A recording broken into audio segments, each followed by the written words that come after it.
Well, good evening, ladies and gentlemen. Welcome to Texarkana's Game Day's coverage of Pleasant Grove Hawk football as we are back home in the friendly confines of Hawk Stadium. And, Jay, it almost feels like football weather out there, at least in the morning. Yes, and I think right now the temperature's around 81. Going to dip to low mid-70s by the end of the game, so we're getting there. Which is very much different than where we were last week out there at 1 o'clock in the afternoon.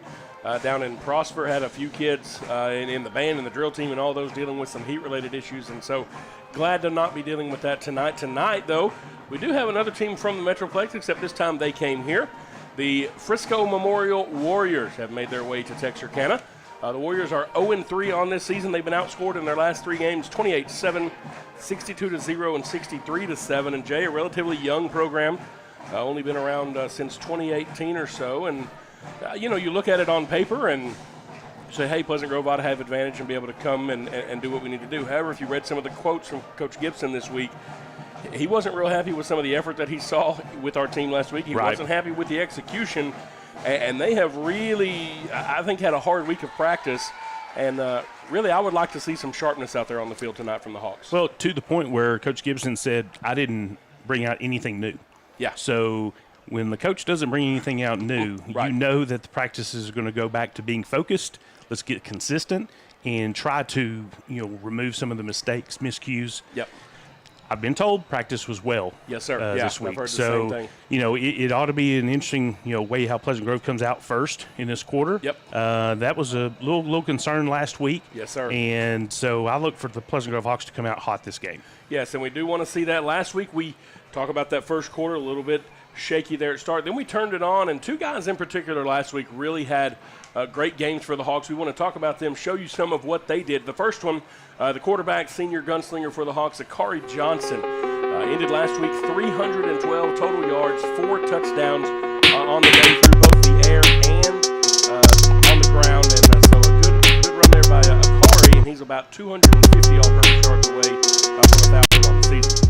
Excited to see the success that he's having, and he actually was interviewed by one of the members of Texas football, Dave Campbell's, and it was neat just to hear him talk about his ability to be able to play both sides. Right. He definitely says playing cornerback is even harder than playing quarterback. Yeah. And so I can see that because he says basically you're playing running backwards and you don't know where the receiver's going. So He's shown that he's got the skills to be that shutdown cornerback, but the next player that we're definitely wanting to focus on and showed some impact this past week was going to be Jalen Boardley, who had a phenomenal game. Yep. 123 total yards and 1 rushing touchdown, and that touchdown was basically the catalyst for the game. Man, that's some of that stuff. It kind of to me that vintage Jalen Boardley that you're used to seeing, and it was pretty interesting to watch. There you see him catching the ball there, but that was one of those drives we've been running the ball, and all of a sudden it's like, man, what just happened? All of a sudden you got a full-grown man out there, broke through the defense, and then ran over 70 yards to go down there and score. And,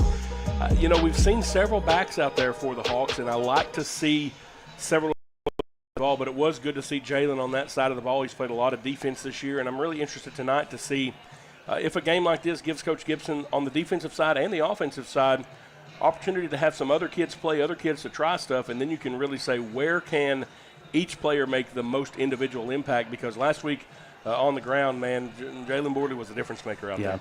No, I do think that we're going to have a lot of different running backs touch the ball tonight. I'm really excited to see the growth that this offensive line has had. Yes.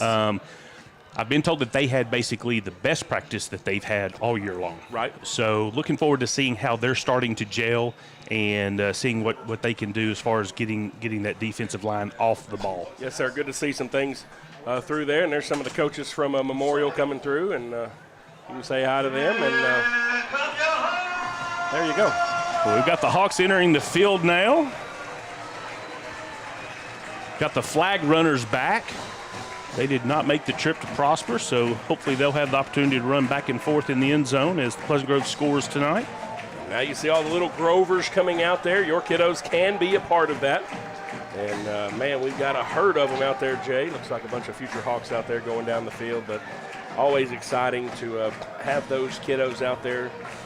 And they get really pumped up for the game. I saw so many of them getting out in the parking lot, and they were Well, you've got them all in their drill team outfits as well. Yeah. So got some future showstoppers. Maybe they're going to perform for us this evening as we go. But they have made their way out there. We're still waiting on Frisco to come out of the locker room, and so we'll give everybody a little bit of time for that. We've got the coin toss coming up once they get out here. You can see the Hawks in the two-tone jerseys. Got the gray with the white sleeves on them here, and so kind of a different look that we have there. While we're waiting on this, we do want to remind you that each and every week we're able to bring this presentation to you free of charge, either on YouTube or Facebook, wherever you happen to catch us.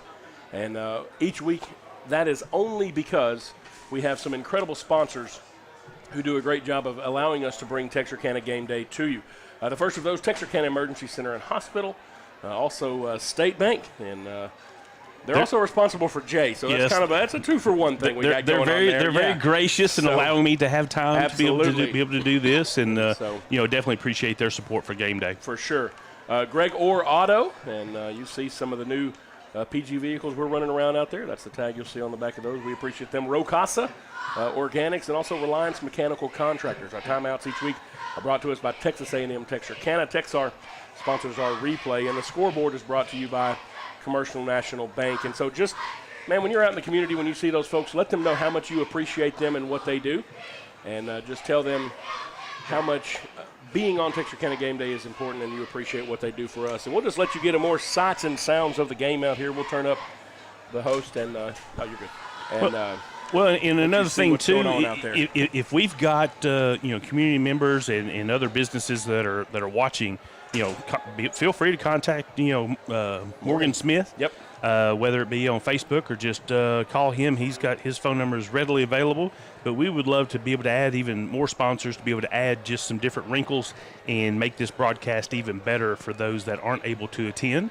But the crowd is definitely starting to build, and looking for an exciting night tonight. Yeah, very full side over here on the home side. And, Jay, we had a volleyball game going on as well. Our volleyball team has had an incredible season. They defeated Detroit earlier tonight, and I don't know their exact record right now. I looked at it the other day, but, man, they are doing well. I came and watched them the other night versus New Boston.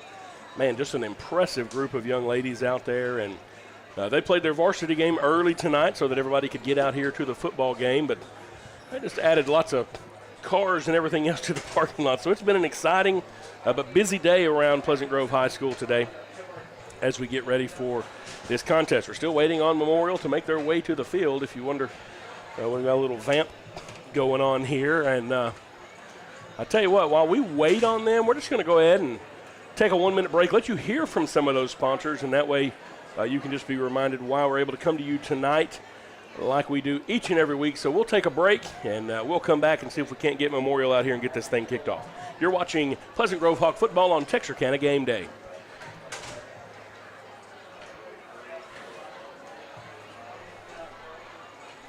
Yeah.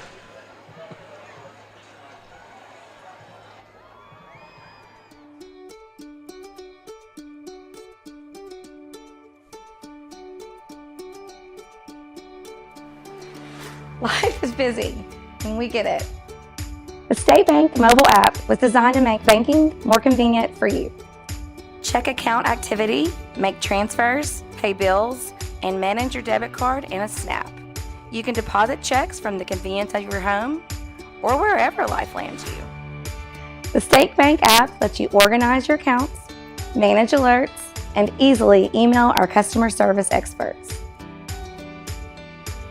Now that you have State Bank at your fingertips, you can spend more time doing what's important to you.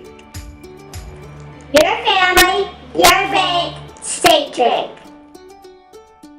What's it like at Texarkana College? Life-changing. Studying here means you can go anywhere. We offer student support, student life, world credit, and hands-on training. And now, you can enroll anytime. We'll help you start your future at Texarkana College. Get started by visiting us on campus or online at texarkanacollege.edu. Your future starts here.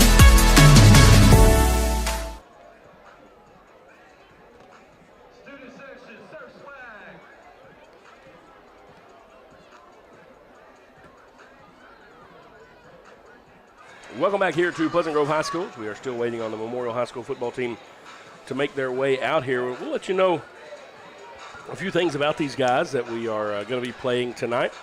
As we mentioned earlier, they started in 2018, and Brandon Tullis is kind of their go-to guy. He wears number 1. He's the running back, 6'3", 210, big kid, and he is committed to Oregon State. He was already walking the field whenever I got here. Really? So he is definitely a fine specimen of an athlete, and some of the accolades that they give him are Mr. Excitement, Hype Man, Hungry, Will to Win, and loves his team.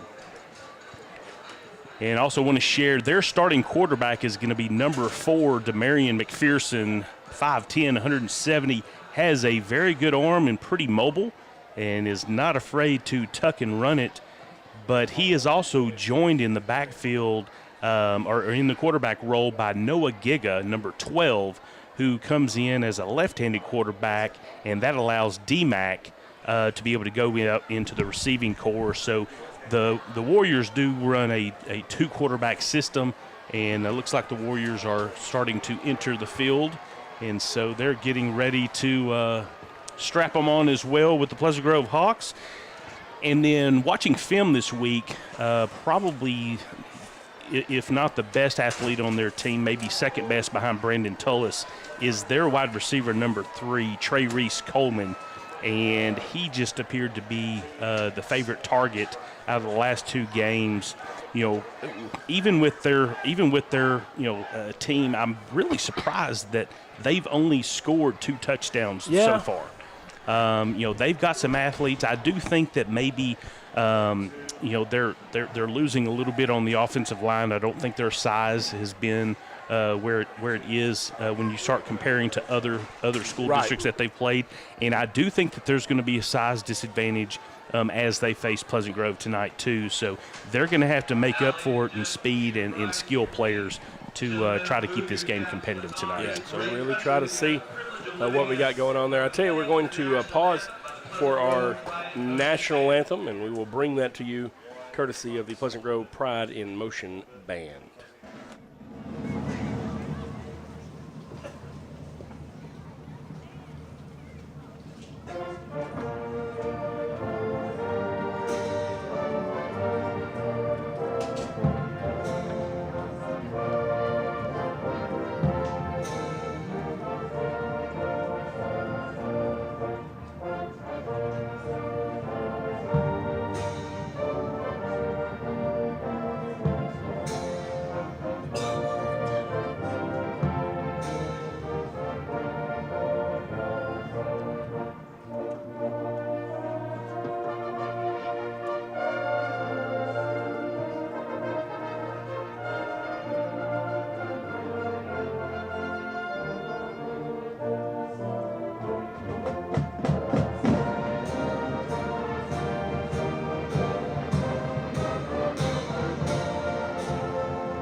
Thank you. You can be seated. Give your direction, your attention to the center field as we await the coin toss, and we'll announce both sets of captains.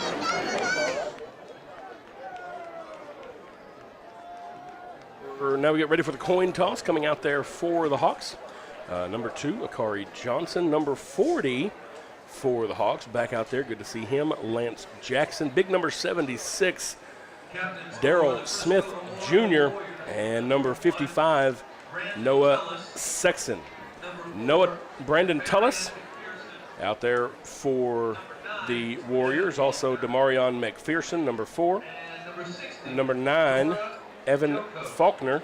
And number 60, Edora Joka, out of their captains out there. And Jay, we were talking earlier this week about Captain Noah Sexton out there. And man, that young man is just quietly having a great season, a great senior campaign out here. And man, he's just a great reflection of Pleasant Grove being an and school like we talk about. And I've mentioned it before on here, but man, he's playing the lead actor in Oklahoma in theater. And then he'll come out here on Friday night and Might knock you into next week as a linebacker out there. Well, anytime you're only one tackle behind Caden McFadden, you're in good shape. Doing pretty well. The Frisco won the toss. They have elected to receive, so they will start on offense. And an interesting turn of events out here. Brandon Tullis is not in pads for Frisco. That is unfortunate for Frisco. Like I said, he was out on the field early, and that may have just been why. Yeah. He was out so early.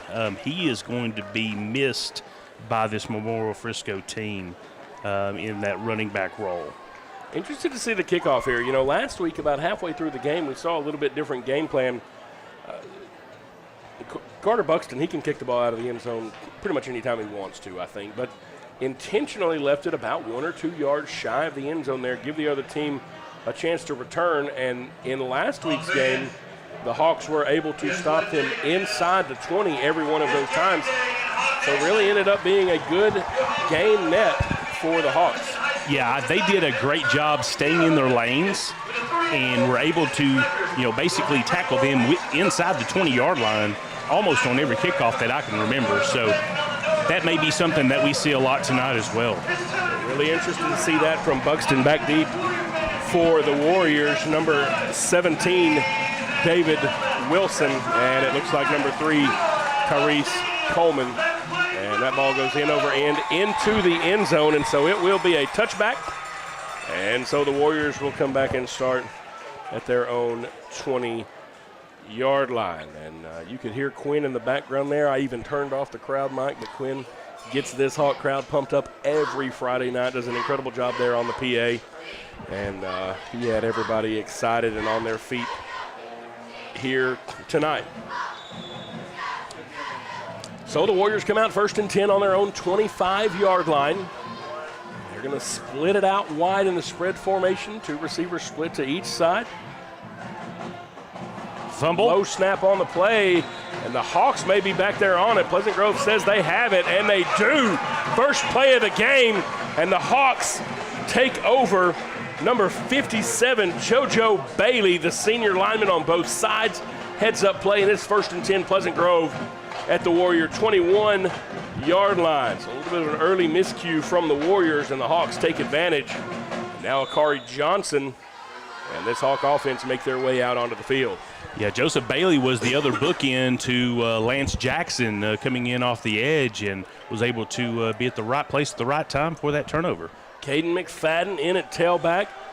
Lance Jackson in at the H-back position over on the left side. Everybody else in tight for the Hawks. Fake the handoff. Akari wants to throw, looking for a man crossing the pattern, throwing toward the end zone. Caught! Touchdown! Jackson Gibson.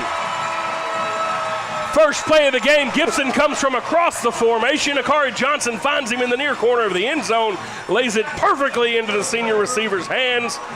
And just like that, the Hawks lead 6-0, waiting on the extra point from Caleb Jones.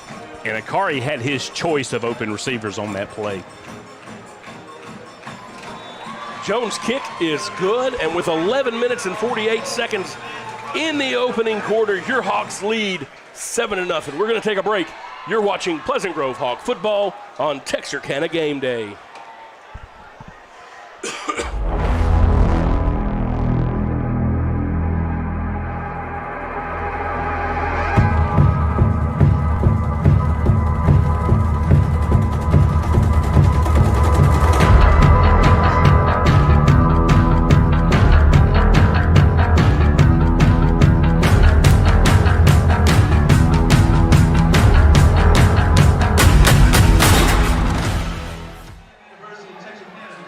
Welcome back here to Hawk Stadium. Carter Buxton with the ball teed up for the second time this evening. The Hawk defense recovers a fumble on the first offensive play from the Warriors, and then it took exactly one play from 21 yards out for Akari Johnson to find Jackson Gibson for the early Hawk lead. High end-over-end kick goes into the end zone for Buxton, and so once again, the Warriors will start at their own 25-yard line. And Jay, it looked like that last snap, something just wasn't in sync between the quarterback and the center for the Warriors. The ball comes out, and then, man, big heads-up play by JoJo Bailey to get this game started off. And that's one way to get the crowd excited early on a Friday night. It is, and Memorial will definitely need to clean up that. Warriors hand the ball off into the middle. Hawks read it well. Immediately wrapped up as number 10, Xavier Foster. May have picked up 2 yards on that play. Yeah, Mathis Buxton there coming in playing nose guard. McPherson waiting on the snap now. Fakes the handoff. He's going to keep it in the middle. Finds a little bit of room. Breaks into the second level of the Hawks. And McPherson is across midfield into Hawk territory. Pursued all the way down inside the Hawk 30-yard line before he's shoved out of bounds near the 28-yard line. And McPherson turning on the Jets there, the senior quarterback. He's a pretty good-sized, thick kid. And you can see here on the Texar replay, he just found an opening there. And once he made that second guy miss right there, he was free into the Hawks secondary. Now quickly back to the line come the Warriors. They send 2 receivers to the wide side of the field. And now move a man in motion across the formation. And a little snap on the play. May have had a little movement on the defense there. Mr. Gibbs, Mr. Lance Jackson coming around the corner there. I'll be glad for that whistle to happen quickly. 5-yard penalty will move the Warriors back to the 33-yard line. Yeah, T.J. Osborne and Trey Reese Coleman up at the top of the screen. Split receivers to each side now for McPherson. Gets the snap, fakes the handoff, wants to throw across the middle. Ball is nearly intercepted. K.J. Reeder coming across from the safety position nearly took that ball with him. It falls incomplete. It'll be 2nd down and 15. Yeah, the referee did a phenomenal job getting out of the way of that pass. Memorial need to just sort of get the nervousness out. Backup quarterback Walker Wright out there playing safety right now as well. McPherson hands the ball off once again to Foster, and once again he is bottled up immediately right at the line of scrimmage. Lance Jackson, the first man there for the Hawks. Eddie Tank involved in the end of that play as well, the big nose man, number 60. It brings up 3rd down and long now, and this spot in the field, maybe 4-down territory for the Warriors. Yeah, with the addition of Lance, I can see all sorts of plug-in players on that defensive line for Pleasant Grove for the remainder of the season. McPherson now looks into the Hawks secondary. Dropping back, wants to throw. Hit immediately as he throws, but the reception is made. But the Hawks read it well. The pass is completed to number 18, T.J. Osborne. Buck Anderson, the sophomore, brings him down, though, right near the line of scrimmage. They may give him credit for a yard, but that's about it. And it's going to bring up 4th down and 14 to go now. And I tell you what, McPherson took a shot. Yeah, right as he got that pass off. Yeah, he was definitely wide open to get crushed in the chest. 1 to throw, rolling to the right is McPherson, firing down the field, and it is caught. It's a flag that comes in late, though. Quarterback may have been hit a little bit after he threw the ball. Looked like he made a completed pass down here. It would have been short of the 1st down, but I think this flag is going to move the chains. It will be a personal foul variety, roughing the passer. That's one of those you got to pull yourself up after that ball clears. You got a full head of steam behind you, but got to pull that up. Automatic 1st down all the way down at the Hawk 16-yard line. Breathes a little bit of life into this Memorial offensive drive that had stalled out. Still out here with 4 receiver personnel. This time they send big tall kid, number 88, Marion Nesbitt. He'll be in the inside slot, and boy, he's a height advantage over lots of folks, and they're going to line him up like a tight end on the right end of the formation. McPherson pointing out the defense. K.J. Reeder showing some pressure, and he's coming. McPherson wants to throw. Hit as he throws. Ball sails out of bounds, incomplete. Caden McFadden got to the quarterback that time right as he threw it. And I tell you, Coach Darby has some pressure dialed up from this Hawk defense. 2nd down and 10 now. 9:50 remaining in the 1st quarter of the ball game. The Hawks offense has been on the field exactly one play. That was a touchdown pass from Johnson to Jackson. McPherson with the snap now. Fakes the handoff. He's going to keep it, follow his tailback, picks up a block, trying to make the corner, and he takes a shot. That's number 10, Walker Wright. Coming over from the free safety position, he squared the quarterback up. Dropped him just inside the 15-yard line at the 13. Watch this Texar replay here. McPherson got a good block from his running back, but Wright came across and just put a shoulder in the middle of his chest. Two receivers now split to each side. Foster in the backfield with McPherson. Fakes the handoff to Foster again, hit as he throws, balls in the air, caught, Walker Wright has it, and he's going to come out of the end zone, probably should have stayed in there. He got back out to the 3-yard line. Should have kneeled on it for a touchback. He's a little fired up, but that pressure forced just a high floating pass, and Walker Wright just played center field out there. You can see him just standing waiting for it in the end zone. 2 offensive drives, 2 takeaways by the Hawk defense. This time a little further away, 97 yards away from pay dirt when Akari Johnson and the offense come out with our back up on our own 3-yard line. Yeah, Joseph Bailey there to put the pressure on the quarterback, causing that arm to get hit, and right with the interception. 9 minutes and 8 seconds to go in this first quarter. Hawks bringing the offense out. Jalen Bordley now at tailback, standing next to Akari Johnson in the backfield. Akari's about 3 yards into his own end zone, waiting on the snap in shotgun. Snap is back, handed off to Bordley. Bordley looking for some room around the left side. Cuts into the middle of the defense, keeps his legs churning, picks up a good hard 5 yards or so. Out near the 10-yard line at the 8. It'll be 2nd down and 5. And that's just a hard-nosed run on first down. Well, and that allows the entire playbook to be opened up now for Pleasant Grove, but Austin Metcalf there for the stop for the Warriors. Johnson hands off to Bordley again, this time with some room in the middle. He'll have enough for the first down, breaks off of one tackler, spun down once he gets across the 15 up to the 18-yard line.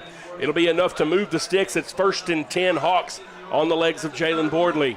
Yeah, that's back-to-back plays that Austin Metcalf has been able to meet Jalen Bordley, and I'm not sure if he's being entertained right now. That time I don't think he wanted anything else to do with it, and that's one of those things. I used to see Trey Carson do that quite a bit, and at some point that safety's going to say, I don't believe I want any more of that game, sir.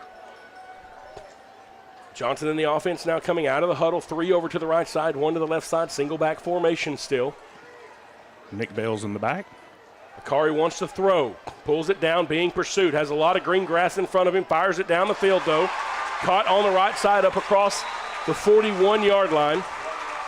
Landon West out of the slot position, gets up to the 42-yard line into the Memorial secondary. 1st and 10 Hawks at the 42. You see Akari escaping pressure there. Just put a little zip on the ball, hits West, and then West picked up about 10 to 12 yards on his own there. And great read by Akari, because the gentleman that was basically assigned to Landon West came up to stop Akari from running and wisely threw it over his hands. Tight formation now with Jackson back in at the tight end position. Handed off to Bells. Bells looking for some room around the left side. Bells runs over the first man, brought down by the safety, but Nick Bells running with a little bit of attitude out there, and he picks up 5 yards or so. It'll be 2nd down now for the Hawks. Yeah, that was Metcalf's second opportunity to beat a Pleasant Grove Hawk running back tonight. Bells has been a little speed guy, but that time he lowered his shoulder and said, I'll get in on this action. Tight formation now for Akari Johnson and company. 1 man wide to the left is Ronald Ritchie. Johnson rolling right. Caught once again by Landon West. Looks like a little Mike Allstott running out there. That's an old reference for some of those folks back in the Tampa Bay days, but it's kind of rumbling out there. Maybe Peyton Hillis, rather, if you're an Arkansas fan. Well, Landon's proved he's got hands, and Chase Coleman was there to make the stop number 2 for the Warriors. Ball goes into Memorial territory down to the 37-yard line. 2 receivers left side, 1 receiver right side now. Akari gets the snap, hands it off to Bordley. Bordley following his blocks around the left side. Bordley still on the move. Up across the first down marker inside the 25-yard line down to the 23. Just a good, slow, patient run there by Bordley. Keeps his feet churning, and that big offensive line just shoved people down the way there, and Bordley followed them all the way to the first down. Yeah, once again, Austin Metcalf there for the stop, and eagerly was trying to rip the ball out of his arms. Hawks with tempo now with the snap. Handoff Bordley again, looking for some room to the right. Again, gets into that second level of Memorial, and anytime you've got all them big uglies up front about 5 yards down the field, you're probably running the ball pretty well. Yeah, I couldn't tell which 40 number was there for the stop. Second down and a long one to go. That was Clayton Brim for the stop. Two receivers split to each side. Caught by Jackson Gibson out of the slot. He's going to use his feet. Gibson has enough for the first down. Spins off of a tackler. Jackson Gibson with his feet driving forward. Gets it inside the 5-yard line. Down to the 4. And I tell you, he caught that ball behind the line of scrimmage. And Jackson says, I can do more than just get open. I can shift my way through the middle of this defense as well. Look at the Texar replay here as he brings it out of the backfield. Picks up a good block there. Yeah, weaving his way back and forth, finally stopped by number 42, Clayton Brim. Johnson has Draper involved. No, excuse me, that's KJ Reeder. Touchdown. Touchdown, Hawks and KJ Reeder. I'm going to look out the side of the press box here where I can see. Yeah, same type of play that Jackson Gibson had. Threw the ball to KJ Reeder behind the line of scrimmage and is just able to make it into the end zone for the second Hawks score of tonight. Good fake to Nick Bells, moved everybody to the right. That went back to the left. And the Hawks, for the second time, are in the end zone. 5:18 remaining in the first quarter. Your score, Pleasant Grove 14, Memorial 0. We'll take a break. You're watching Pleasant Grove Hawk football on Texarkana Game Day. Here at Local Habit Coffee Company, we are true coffee connoisseurs and the area's only third wave coffee shop. We are excited as football and fall rolls around to introduce this year's fall drink lineup. We have an all-organic homemade pumpkin spice latte, a delicious s'mores latte, and finally, a smoked maple bourbon cortado that can only be described as fall in a cup. No matter what your preference, you can get your dose of fall right here at Local Habit. We cannot wait to see you in one of our shops, and remember to go make something good happen.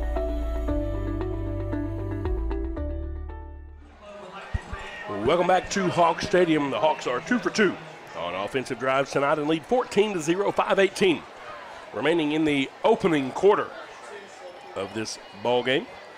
And number 19, Carter Buxton, once again has the ball teed up for the Hawks. His last 2 kicks have gone into the end zone for a touchback. We'll see what he and this Hawks special teams unit have set for this one.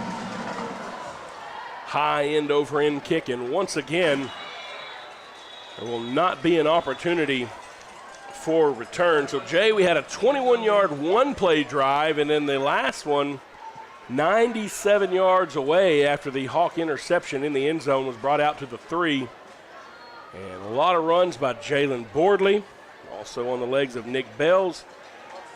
Beautiful little catch and run by Jackson Gibson, and a touchdown pass to KJ Reeder. And the Hawks lead this thing 14-0.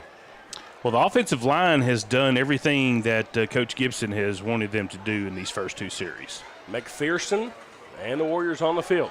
Handoff to Foster. Foster looking for some room around the right side. Gets up across the 30, near the 35-yard line. Brought down by Noah Sexton. And he's going to have just enough for the first down at the 35-yard line, and that'll move the sticks. And that was just off tackle right. And Foster with a little bit of pop there. He's a sophomore, and so we knew about Brandon Tullis coming in, their senior running back who's not playing tonight. And so Foster getting the call there as a sophomore, and he's run the ball pretty well this evening. Demarion McPherson is the quarterback. Fakes to Foster. He wants to keep it. Breaks free of the first tackle. Breaks free of a second one, and McPherson is on the move at the 40. He's across the 45, into Hawk territory at the 30. At the 20, not sure if we're going to catch him, and we will not, and he is in, and that's a touchdown for the Memorial Warriors. That's the second time we've seen McPherson get free tonight. That time he found a cutback lane into the middle of the Hawk defense Pleasant Grove unable to catch up, and the Warriors say they're not going to go away here early in this game. Yeah, great run, and basically was able to, extend that run there towards the end, coming off of a blocker down the field. And, I'm impressed by his footwork, just being able to stay on the sideline for as long as he did as well. Gavin Stites set to kick the extra point. Low line drive kick, but it is good. So now with 4:29 remaining in the first quarter, the Hawks have 14. The Memorial Warriors have 7. We're going to take a break. You're watching Pleasant Grove Hawk football on Texarkana Game Day.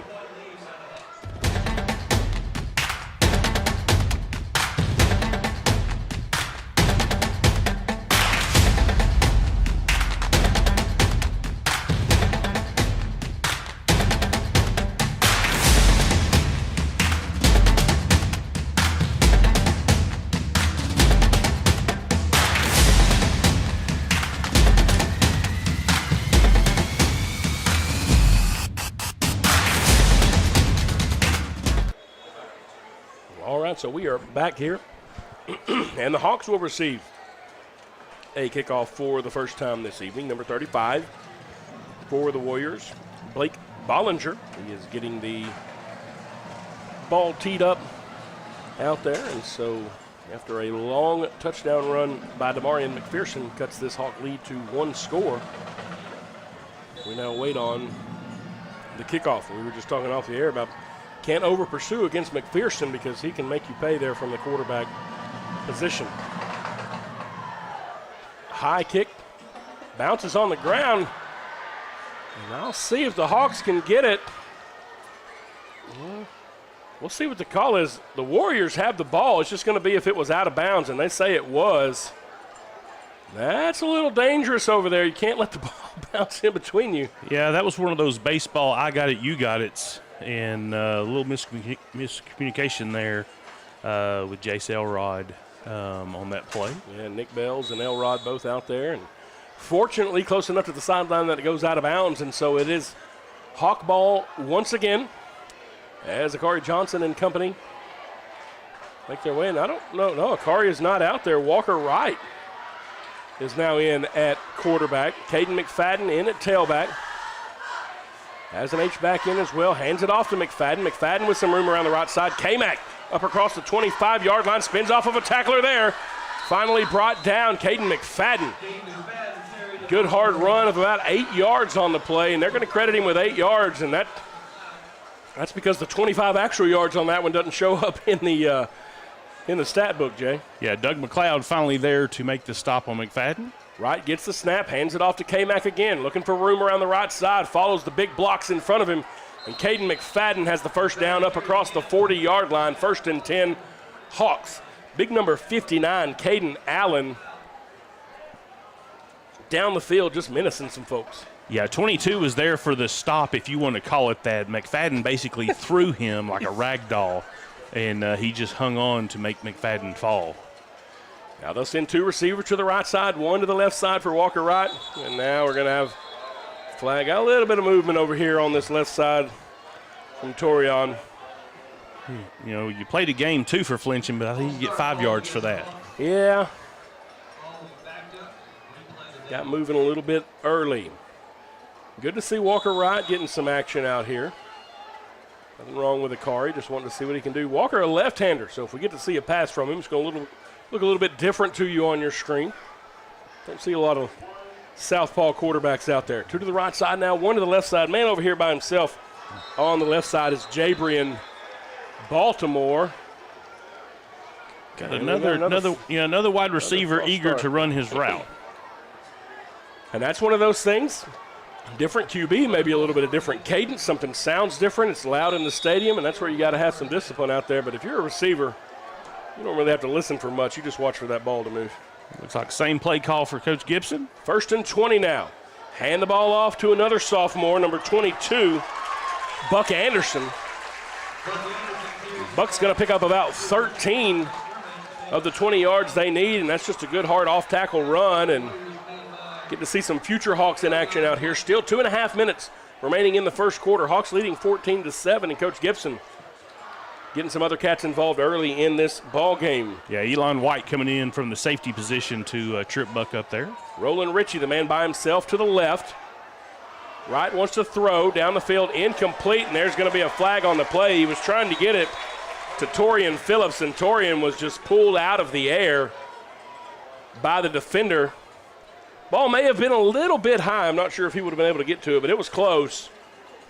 Close enough that the back judge says it's pass interference. It'll be a 10-yard penalty.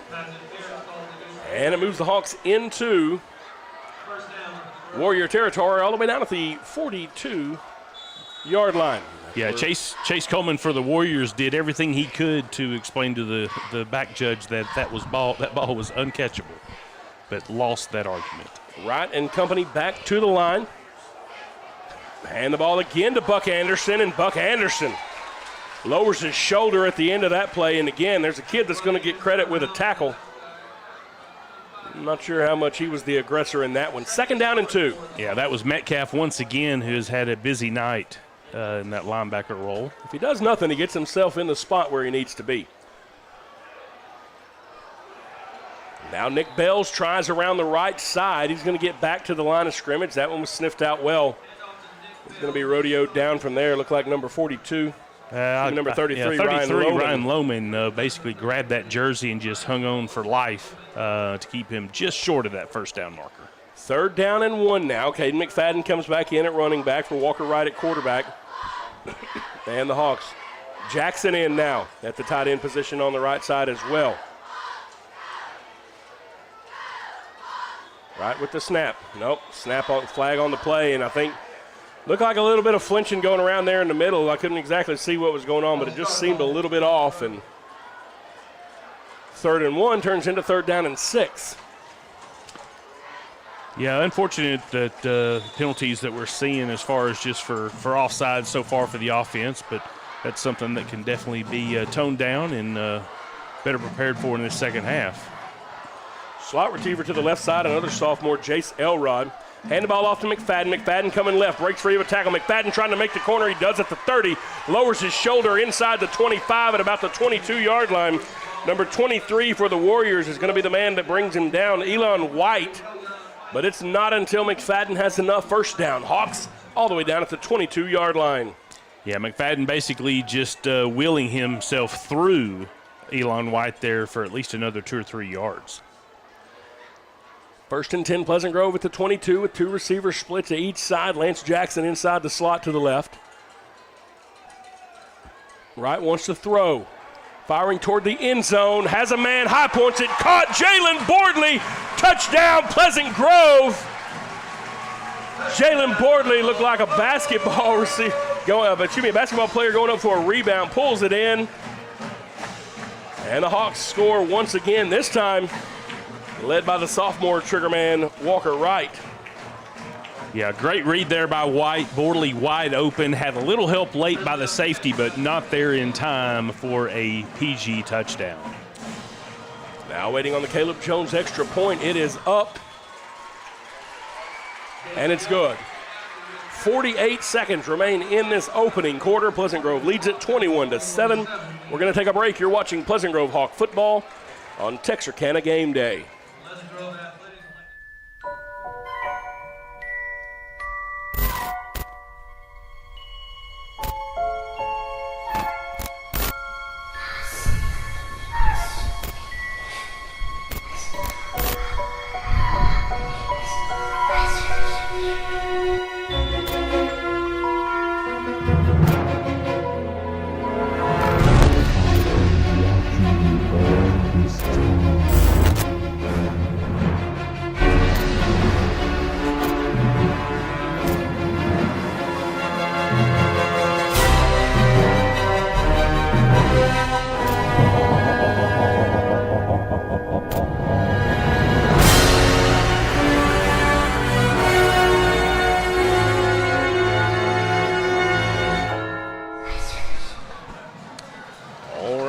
Buxton with the ball teed up once again. And, Jay, those Christmas lights have me sure wishing for some colder weather. Well, it's coming soon. It's coming soon. Buxton's high end over end kick goes into the end zone. So once again, the Warriors will start on their own 25-yard line. You know, I like Christmas season. I usually have an alter ego there during the December time, and so a little St. Nicholas. Yeah, start looking on here after Thanksgiving, and the beard gets just a little bit wider. But I commit all year long to keeping the jolly appearance. Well, you know, there's nothing wrong with that. Of the head elf. There's nothing wrong with that. Warriors back out now. Hawks leading 21-7, just inside 50 seconds remaining in the first quarter of this ball game. Receiver splits to each side. Demarion McPherson back in shotgun. He's shown us what he can do with his legs. Fakes the handoff, though, and throws across the middle. Complete that time. Number 15, Christian Crumley. Xavion Johnson coming up for the Hawks from the safety position, but it's 10-yard pickup on first down, and it's 1st and 10 for the Warriors at the 35-yard line. Yeah, Jaden Scales in at the other safety position. KJ Reeder had a little work done on the sideline. I think he may have a little tender ankle after first couple of series for KJ tonight. Warriors are now going to split 2 receivers out to each side, and I'm telling you, this big Marion Nesbitt, I don't know how well the kid can catch here at the tight end on the right side, but, man, he looks the part. Handoff this time goes nowhere, though. Torion Phillips was bringing pressure, and he met Xavier Foster as soon as he got the ball. It'll be a loss of 2 on the play. And that's the way the first quarter is going to end. Your score at the end of 1, Pleasant Grove 21, Memorial Warriors 7. We're going to take a break. You're watching Pleasant Grove Hawk football on Texarkana Game Day. What's it like at Texarkana College? Life-changing. Studying here means you can go anywhere. We offer student support, student life, world credit, and hands-on training. And now you can enroll anytime. We'll help you start your future at Texarkana College. Get started by visiting us on campus or online at texarkanacollege.edu. Your future starts here.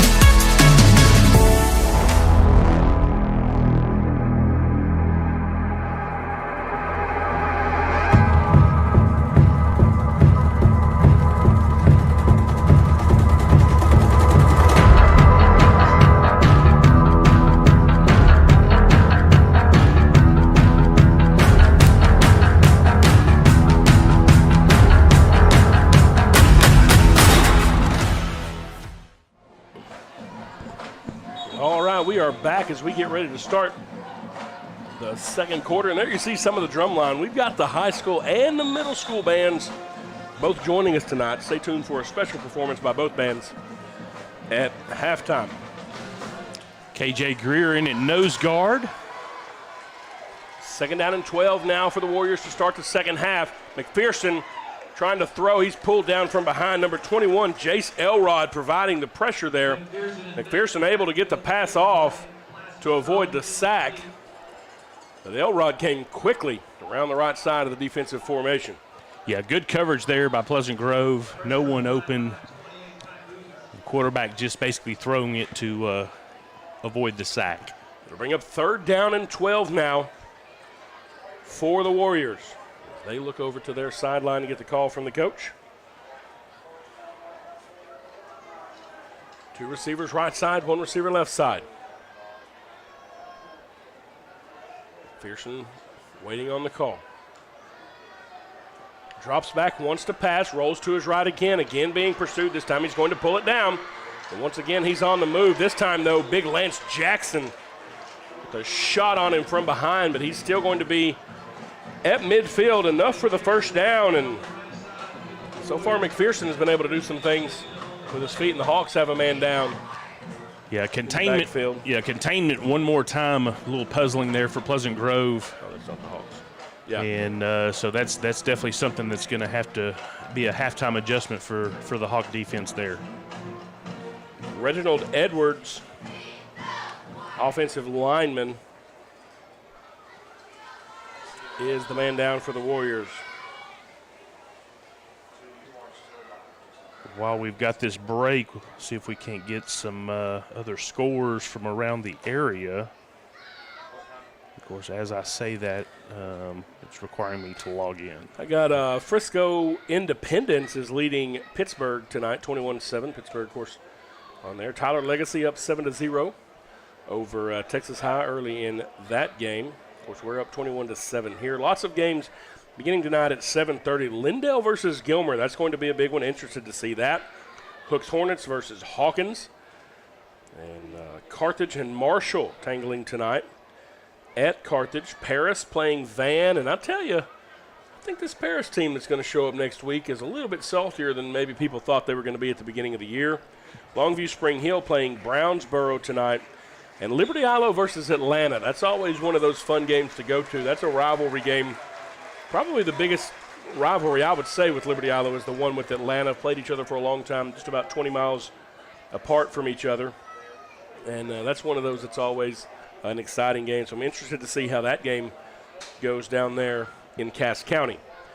All right, 1st and 10. We come back on the field after the injury as the Warriors have the ball right at midfield. 11:29 remaining in the first half of this one, with your Hawks leading by 2 scores. Demarion McPherson is the quarterback, and the man to his left in the backfield is Xavier Foster, the sophomore tailback for the Warriors.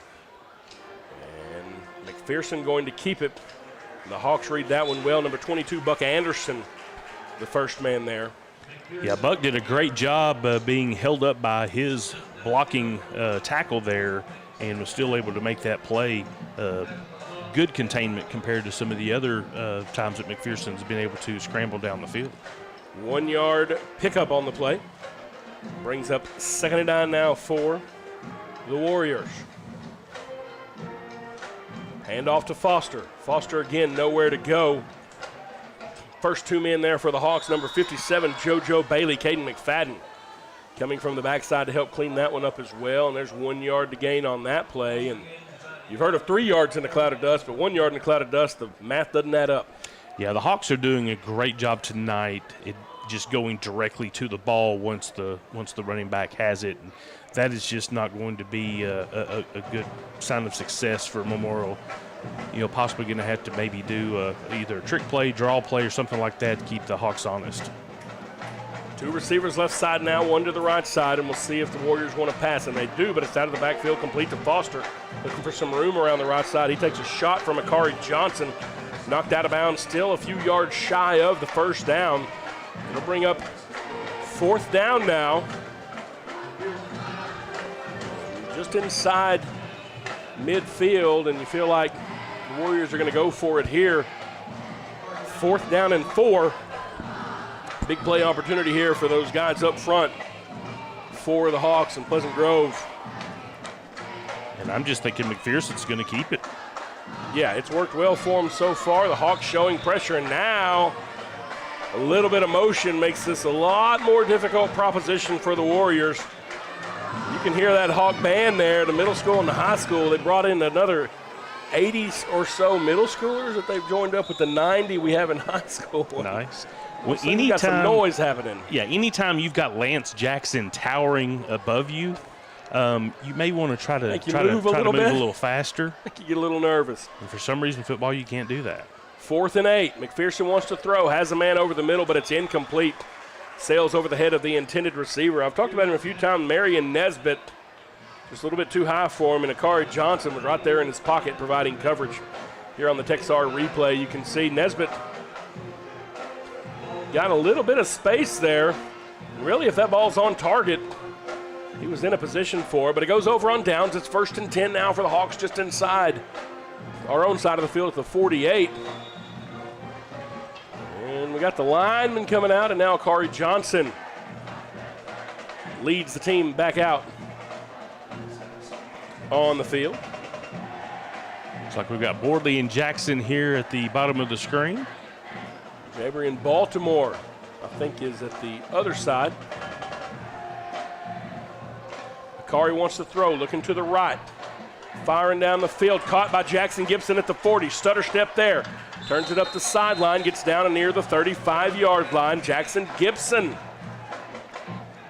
with a pretty good first half in this ball game. Caught a receiving touchdown, been the reception on a couple of big plays. 9:49 remaining in the first half. The Hawks up by 2 scores. Corey Johnson with him at the 36-yard line. Hands the ball off to Nick Bales. Bales with some room. Bales bouncing at the 20. Nick Bales at the 10. 5. Shoved out of bounds just shy of the goal line. It'll be first and goal for the Hawks. And I tell you, when Nick Bales saw open green and turned on the speed, he began to cover some ground in a hurry. Yeah, if it wasn't for Parker Goodwin there at the end, that would have been another 6 for Nick Bales. First and goal from the 7, Nick Bales, and he takes a shot in the backfield. That's number 42, Clayton Brim, the sophomore linebacker from Memorial, and that was a good play from him. And they made they make the band stop playing, or what are we doing here? I don't know, but that was a very, very good hit there by Clayton Brim. Yes, it was. And I sort of winced whenever I saw it come across the screen here. Second down and goal to go now from the 7. Bales the tailback. This time it's caught by Torian Phillips. Touchdown, Hawks. Torian Phillips just out of the slot there. It's a long handoff. When you do that, it's one-on-one with a safety. And I'll tell you, it'd have to be some kind of safety for me to not take Torian Phillips in that matchup every time. Well, we discussed how there may not be any new wrinkles this week, but maybe that's just one that was already in the playbook, because that's the third time tonight that play's been called, and it has worked well. PAT is good. 8:55 remaining in the first half. Your score, Pleasant Grove 28, Memorial Warriors 7. We'll take a break. You're watching Pleasant Grove Hawk football on Texarkana Game Day.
Buxton's high end over end kick. This time we'll have an opportunity to return from the 3-yard line. That's Tyrese Coleman. And he's been the number 1 receiving weapon up until tonight for the Warriors. Really hadn't got involved that way. Does have an opportunity to bring it out, but he'll be brought down inside the 20-yard line at the 18. And so I call that a win. Absolutely. For the Hawks special team. Well, good way to win a spot on defense is to make a good play on special teams, and Terrell Patton did a great job there coming in. Pleasant Grove sophomore with the stop there. First and 10 for the Warriors on their own 18-yard line. Greer back in at nose guard. Big old healthy young man. Jamon Wheeler out there. Hadn't called his name tonight. It's a good time for him to do something big. McPherson and company on the far right hash. Hand the ball off to Foster. Foster trying to go right, and he is going to meet Noah Sexton in the hole. Noah getting the best of that one. Drops him right at the line of scrimmage. No gain on the play. Second down and 10. Yeah, that hole collapsed as soon as it became open, and Pleasant Grove, very, very good defensive line push there to keep that to no gain. Sexton just a good form tackle there. Wrapped him up. That's the way you want to see it. Clock rolling inside of 8:20 now in the first half. 2 receivers right side, 1 on the left side now. McPherson, hand off to Foster again, coming left. Foster cuts it back into the middle. This time Chase Elrod brings him down. And great open field tackle there. Had he not been there to stop him, I think he would have been deep into that backfield of Pleasant Grove. A lot of green grass out there. Instead, he's brought down at the 21-yard line.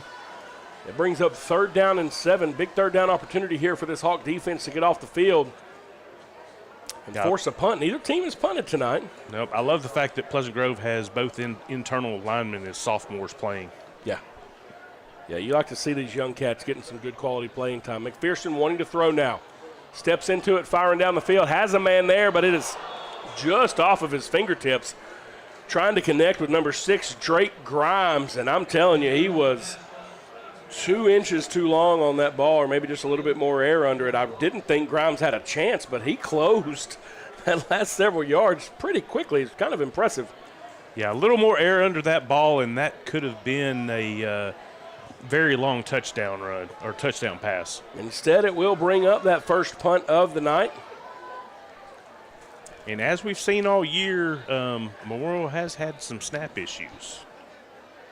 Jalen Borden to the man deep for the Hawks, standing near midfield. High punt, get away from that thing. Bounces inside Warrior territory. It'll take a roll across midfield down near the 44-yard line, and that's where the Hawks will take over. First down and 10. So the Hawk defense gets a stop. Offense back out on the field now. 7 minutes and 21 seconds remaining in the first half of this ball game, with your Hawks leading by 3 scores, 28-7. And so we've seen drives from Akari Johnson. We've seen a drive with Walker Wright. And we'll see who the Hawks send out here at this time. We talked about the Warriors trading quarterbacks back and forth. We've done that so far, but Johnson will be back out there. Jackson Gibson will be in the slot to the left side. The man on the right side of the formation by himself is Jabrian Baltimore. Akari wanting to throw. Has a man in his face, pulls it down, and Akari Johnson on the move now across midfield. He'll step out of bounds just shy of the 40-yard line, and a quick and easy 13-yard pickup for Akari Johnson moves the sticks and sets the Hawks up inside Warrior territory. First and 10, Pleasant Grove at the 43-yard line. Yeah, I think trading out some personnel with Bordley coming out. Yeah, I think very wisely just running out of bounds rather than trying to get those extra yards once he knew he was past the first down marker. Caden McFadden in at tailback now. The receiver on the far left side of the formation is the senior Justin Castile. Akari wanting to throw, looking to the left. He's going to pull it down and have some room in the middle again. This time, though, that defensive line does a good job coming up from the linebacker position, number 25, Austin Metcalf. He's able to rein in Akari at the line of scrimmage. And the Hawks quickly getting set and back to the line. 2 receivers to the right side now. 1 man on the left by himself is Jaden Scales. Hands the ball off to Caden McFadden, and K-Mac keeping his feet driving. Caden McFadden was hit after 2. Says he'd rather have 7. And it'll bring up 3rd down and 2 now for the Hawks. Yeah, Doug McLeod is still wishing he had not come up and done that. He was the first one that took the initial hit from McFadden and was definitely slow to get back into the huddle of the Warriors. Just a big, hard run that time by McFadden. 4 receivers now. This time Torian Phillips comes into the slot on the right side. Fake the handoff. They throw it to Torian. Little tunnel screen in the middle. Torian Phillips is at the 20, 10, 5. Touchdown, Hawks! Torian Phillips, and that's exactly the way you draw up a tunnel screen. And no one was close to the senior as he trotted in from just under 40 yards away. Yeah, to me, that developed in slow motion for me, and as soon as he caught the ball, I saw the route down the middle of the field wide open for him. Caleb Jones' kick is up, and it's good. He kicked that one all the way inside the new field house we got going down there. 6:02 remaining in the first half. The Hawks lead at 35-7. We'll take a break. You're watching Pleasant Grove Hawk football on Texarkana Game Day.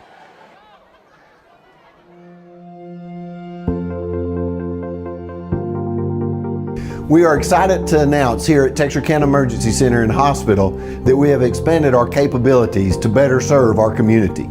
As a hospital, we have the capability for inpatient services.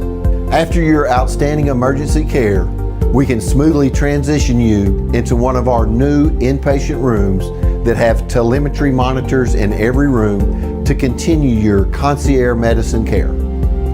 While our patients continue receiving their care in their inpatient suites, we also make sure that your loved ones are taken care of with our outstanding facilities. Our added services include a procedure room and also the capability of MRIs. With our imaging, we are able to offer outpatient, inpatient, and emergency room, MRI, CT, ultrasound, and X-ray. We are honored by your support and look forward to serving all your future medical needs.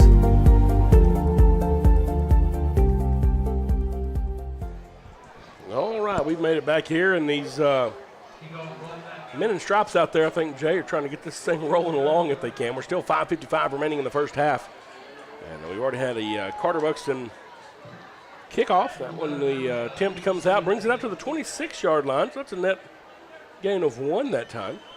Well, I want to give a shout-out to a group that we've already seen 7 times tonight, and that's the guys that run the flags after each score. Justin Poe, Hayden Hall, Landon Beck, Bennett Solomon, William Otero, and Jackson Cannon. And I tell you, those guys are committed in a variety of ways, none less important than their dress. They are always coordinated and always doing something fun. McPherson handing the ball off to Foster, trying to bounce it around the right side. Several Hawks trying to keep that from happening. I think the man ultimately credited with that tackle is going to be Buck Anderson. Yeah, Jaden Scales first to make contact, slow him up just to keep it to a short gain of just looks like 3 or 4. Ball gets just across the 30 to the 31-yard line. But yeah, those kids running the flags, they're a fun group of dudes to talk to down there. 2 receivers to the left side, 1 on the right side now. McPherson wanting to throw, and it is knocked down. Big Lance Jackson gets up for that one. Yeah, makes his presence known and times that perfectly to deflect that pass. Really anything that offensive lineman could have done to keep him from being able to do that. 3rd down and 6 now for the Warriors. Again, back in shotgun is McPherson, flanked by Foster.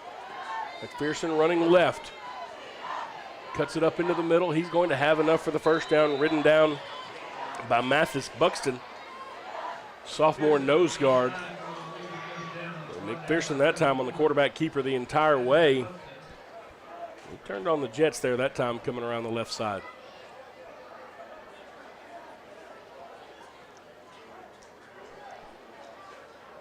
Yeah, Kari down here at the bottom of the screen, just out here on an island by himself with TJ Osborne.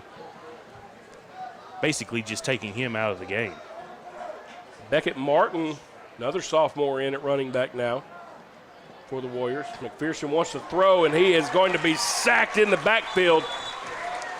25, Terrell Patton, the first man there, and Ty Boozer coming in to help clean it up. But you talked about Patton making the play on special teams earlier. That time, the sophomore makes his presence known on the defensive side of the ball, and it'll be a loss of 10 on the play. Yeah, pressure from both edges there, and McPherson just not having a choice but to tuck that ball. 3 receivers right side now, 1 to the left side. McPherson rolling to the right, wanting to throw. Nowhere to go. He's going to keep it and just be shoved out of bounds. And again, that's Patton in pursuit. Got to give credit out to that secondary as well that time. Got Caden McFadden out there in coverage, Xavion Johnson. And Jalen Boardley, all of them guys had their receivers locked down. Nowhere for McPherson to go with the ball down the field. 3rd down and 18 to go now. Quarterback drops back, firing again, intended for number 6 this time. Drake Grimes once again. That one floats outside, incomplete, and Torion Phillips stayed right with the receiver the entire way, and that's just kind of one of those prayer throws, I think. I think they would be happy with either a catch or a pass interference. A good job by Torion to play coverage that time, stay out of the way, and not allow a catch. And so for the second time now, the Warriors come into punt. 3:55 remaining in this first half. Hawks leading big here at home, 35-7. Now we get the play clock started up. Kari Johnson standing back inside the 40, waiting on this kick. Low line drive kick. bounces at the 35 and takes a good roll for Memorial all the way down to the 16-yard line. The Hawks will be in a hole there.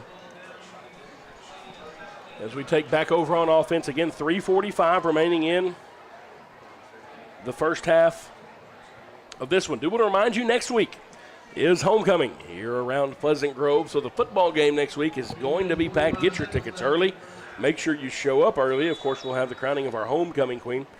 Lots of reunions and things going on. Monday, though, it all gets kicked off Monday evening, 6:30, with our homecoming parade right down McKnight Road. It's going to be a great time. All the campuses have floats.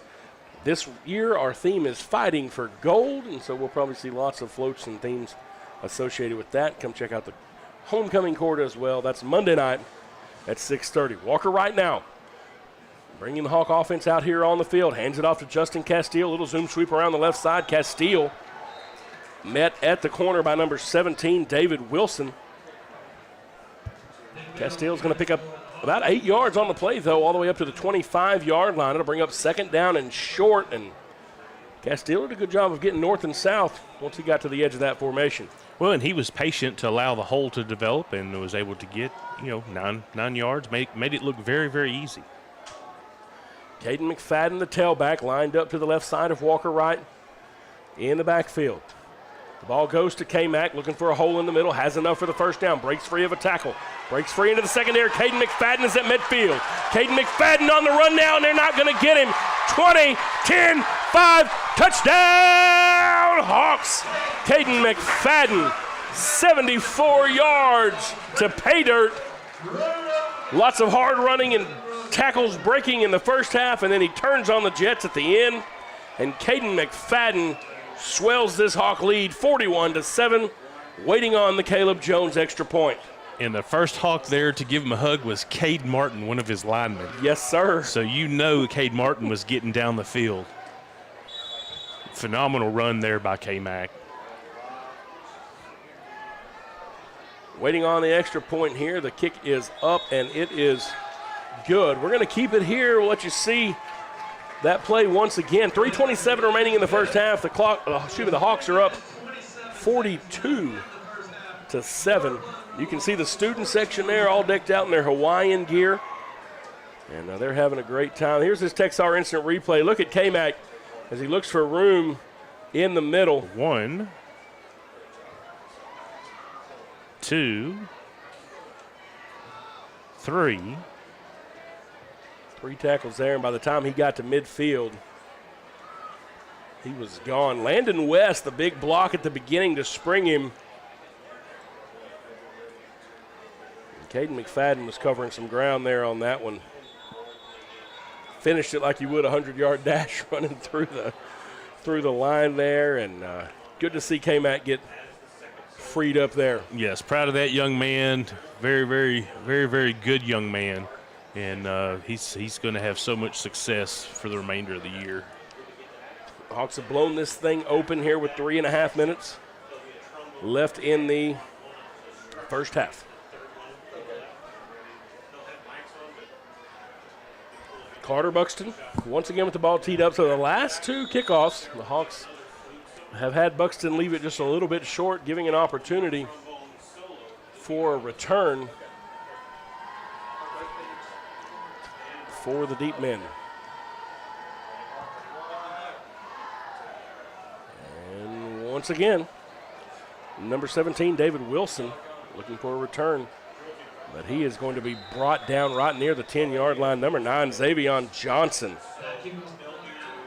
down there for the Hawks. Also, number 26 was in on that. Yeah, Caleb Jones, the kicker. Got down there on his own coverage the there. Other kicker. Last year playing the Warriors, Pleasant Grove gave up 28 points, so I would think that the defense is still looking at keeping, them just to their 7 points tonight. But the offense explosion of 42 has definitely been impressive so far. Yeah, and I really like to see that. Really like to see, like we talked about, a lot of that really coming behind a stellar performance so far with those big guys up front. McPherson on the pass, trying to get it out to number 6, Drake Grimes. This time they try to get it to Grimes on a little short play. And I'm telling you, the ends for the Hawks have been giving McPherson the business all night long, providing pressure from both sides. That time close again to him as he got that out, and that just has to affect your rhythm. Out there trying to throw. 2 receivers split to the left side, 1 on the right side now. McPherson fakes the handoff to Foster, pulls it down. He wants to come left. Several Hawks in pursuit. And number 3 for the Hawks, Justin Castile, does a great job to spread that thing out. You can tell the coaches have talked about that a little bit. Hey, you got to watch this McPherson kid. He came around, and that time Hawks doing a good job staying disciplined. Castile using the sideline to his advantage to stretch that thing out. A little 1-yard gain on the play. It's 3rd down and 8. Well, we've mentioned some of the linemen that have been on the defense so far today and the defensive ends, and really haven't had to use the offensive line so far tonight, and that's keeping them fresh. McPherson pulling it down with some room in the middle. He's going to get into the Hawks secondary. Has enough for the first down. Walker Wright coming up from the safety position to make the tackle. It'll be about a 15-yard gain up to the 30, and McPherson still showing he's dangerous out there. You don't need your free safety making tackles on a running back or a quarterback on a keeper. Usually that means they're doing pretty well. Yeah, and you really don't want your backup QB making the tackle. Yeah, that kind of. But he's doing well tonight on both sides of the ball. Played a great game on both sides. 2.5 minutes with the clock rolling inside the first half of this one. We will bring you a special halftime performance with the combined middle school and high school bands during halftime. You're not going to want to miss that. Exciting time for those kiddos from the middle school to get out here and get involved in this. McPherson wanting to throw. I think this time it's caught, and Grimes has been a target several times tonight. That's the first time they've connected, I think. Short pass out there. Bring up 2nd down. And about 4 to go. Ball up across the 35-yard line to the 37.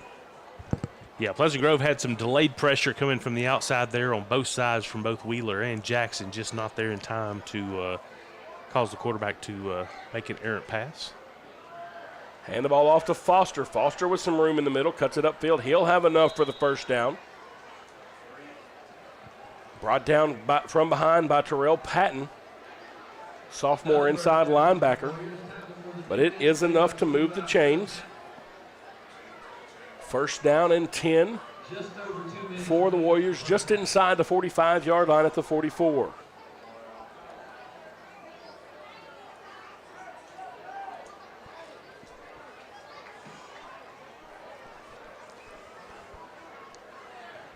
McPherson has 2 receivers on the left side of his formation and 1 on the right side. First down and 10 for the Warriors, 2:07 in the first half. Hands it off to Foster, and he's going to get nowhere. Jamon Wheeler be credited with a tackle for loss back to the 41-yard line. Loss of 3 on the play, and Wheeler is involved in that handoff nearly.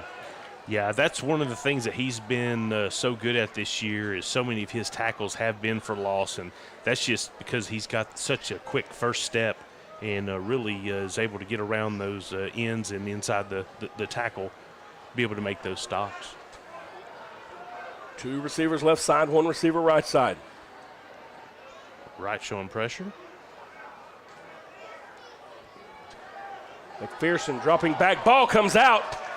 He's able to get back on it. JoJo Bailey just blows through the line and had McPherson wrapped up before he could come out of his turn. He's fortunate to get back on the ball. That was almost reminiscent of the first play of the game where Bailey recovered a fumble. Now the clock rolling inside of 1 minute remaining in the first half, and it's 3rd down and 22.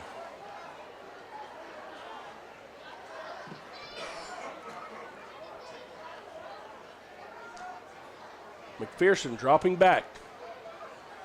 Pulls it down. It's going to be across the original line of scrimmage.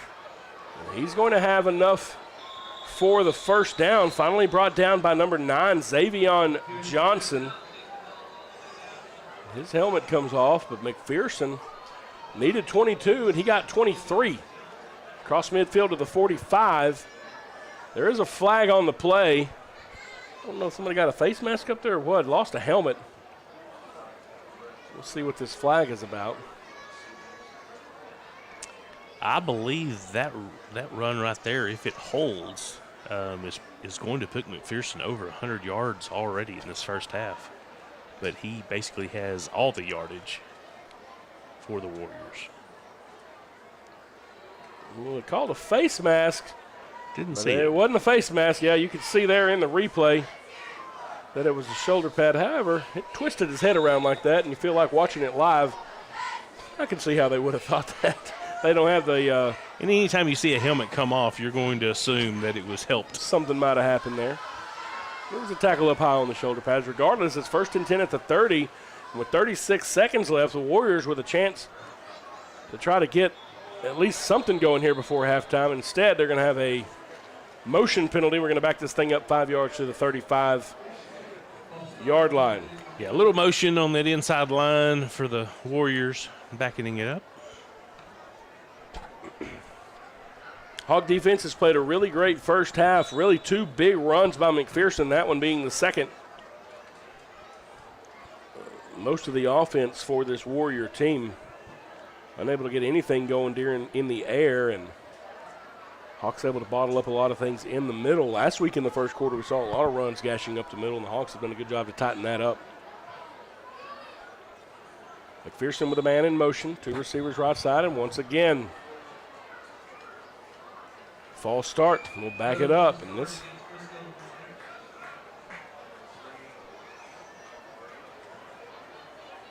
And there you see the Hawk fans up there, everything filled up. They're ready for halftime. We're going to have some young dazzlers, some future dazzlers out there performing during halftime, some little kiddos, and then again a combined middle school and high school dance as well, or excuse me, high school band as well. So lots of exciting stuff happening here at halftime. You're not going to want to miss it, and those of you watching at home, you don't have to miss it because we bring it to you live right here on Game Day each and every week. McPherson with the snap, fakes the handoff to Foster, trying to come around to the left side. McPherson has some room around the left. Going to be brought down from behind, number 9, Xavion Johnson, making the tackle. Picks up about 7 yards on the play. Lost his helmet again. They'll either have to take a timeout or he'll have to come out for a play.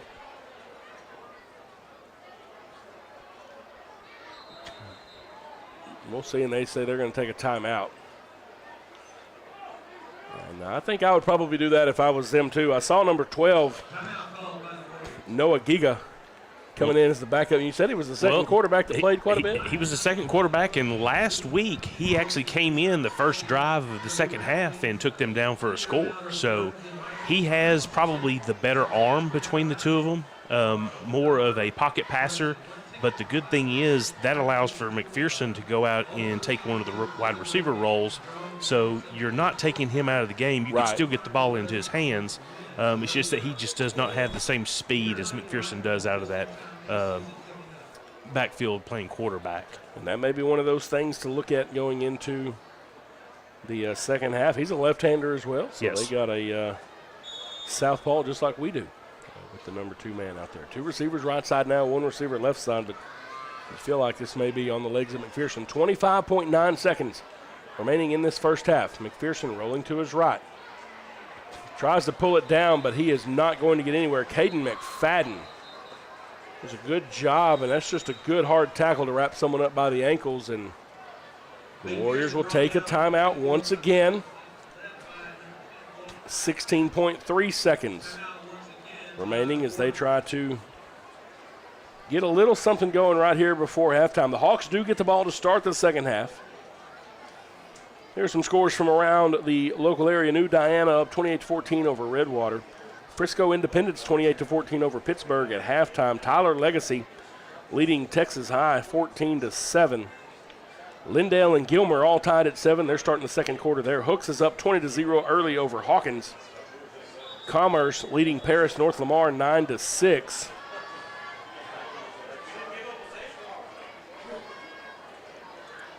Carthage up 14-0 over Marshall. 2 receivers right side, 1 receiver left side.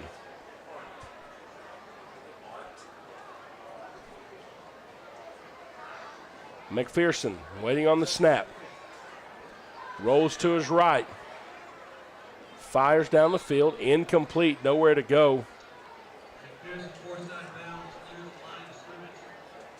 Yeah, nothing developing for the Warriors on that play, and he had nothing but the option of just throwing that away. Otherwise, he would have taken a loss just for a short sack there, but it would have counted as a sack. But fourth down here, see what they're willing to do. They got similar position earlier and just kind of threw it up into the end zone. Walker Wright was waiting for it and made the interception, but instead they're going to go for the points here. They've got this thing teed up. This is a 44-yard attempt. Mateo Gentile, the sophomore kicker.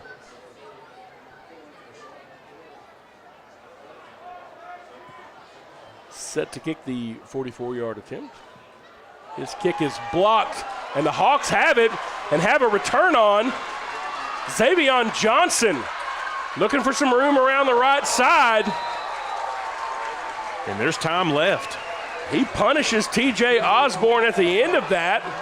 And Xavion Johnson has the Hawks in business near midfield.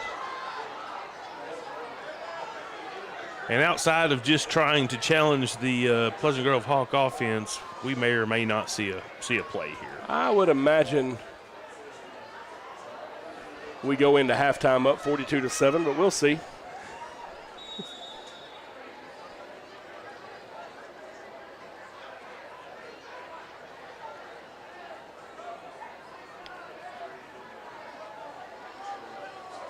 You see Coach talking to him out there. Walker Wright coming out as the quarterback. 8.3 seconds remain in the first half. Presumably one play left. Jalen Bordley. And they just hand off to Bordley looking for some room around the left side. Jalen Bordley at the 15. Breaks the tackle at the 10. 5, touchdown, Jalen Bordley. 32 yards away. It was nothing special, just an off-tackle run to the left. And if you're going to not tackle, Jalen Bordley's going to go in for the score. And so as time expires and we get ready to go into halftime, the Hawks lead at 48-7, and we await the extra point. Yeah, Bordley basically just wrapped up the ball and just bounced off of the Warriors to get into the end zone there. And Caleb Jones' kick is up and good. As we head into the halftime locker room, the Hawks leading big here at home, 49-7 over the Memorial Warriors. We're going to take a break. We'll come back and show you halftime. This is Pleasant Grove Hawk football on Texarkana Game Day.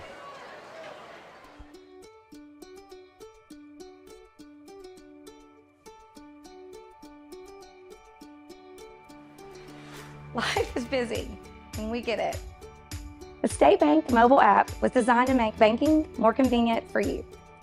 Check account activity, make transfers, pay bills, and manage your debit card in a snap. You can deposit checks from the convenience of your home or wherever life lands you. The State Bank app lets you organize your accounts, manage alerts, and easily email our customer service experts. Now that you have State Bank at your fingertips, you can spend more time doing what's important to you. Your family, your bank, State Bank.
These are the Memorial Black Diamonds drill team. They made the trip down here from Frisco today, so they're going to perform for the home audience. We do have an abbreviated halftime today, only 20 minutes. Nobody told us they were going to be performing, so we're going to squeeze this thing in. But this is their hip-hop team from Memorial High School.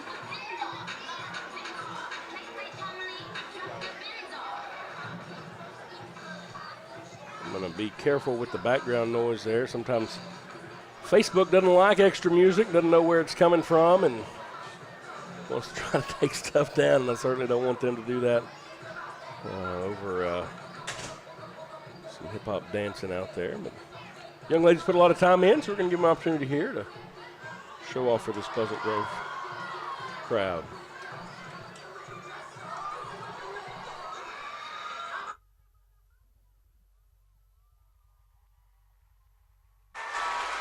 All right, so great job to those young ladies. 2023-2024 Black Diamonds.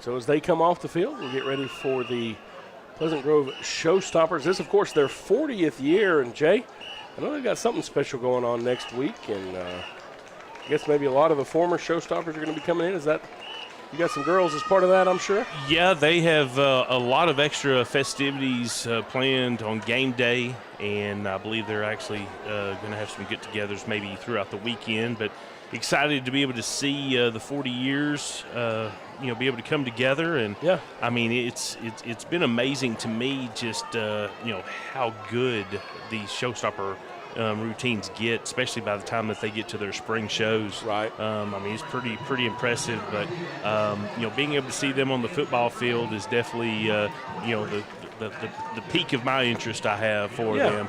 Just because it involves the band and it's you've got the excitement of the football game.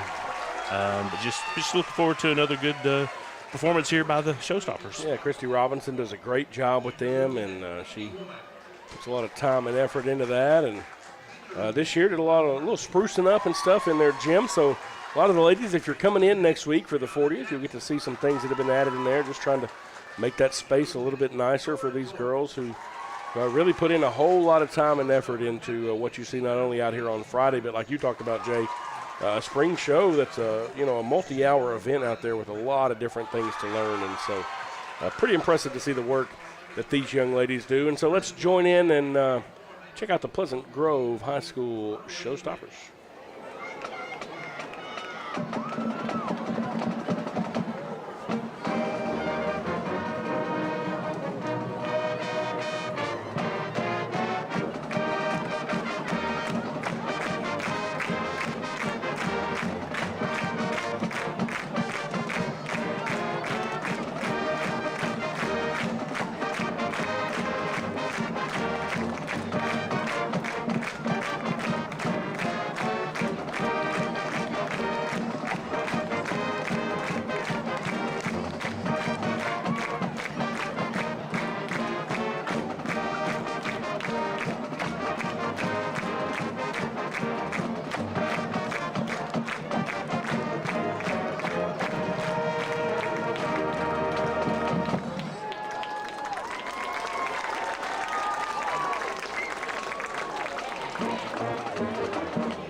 Great job by the Showstoppers, and now the high school band making their way out there on the field.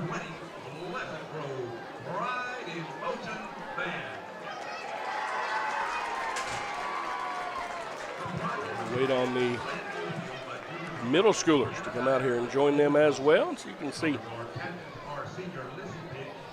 those kiddos making their way out there.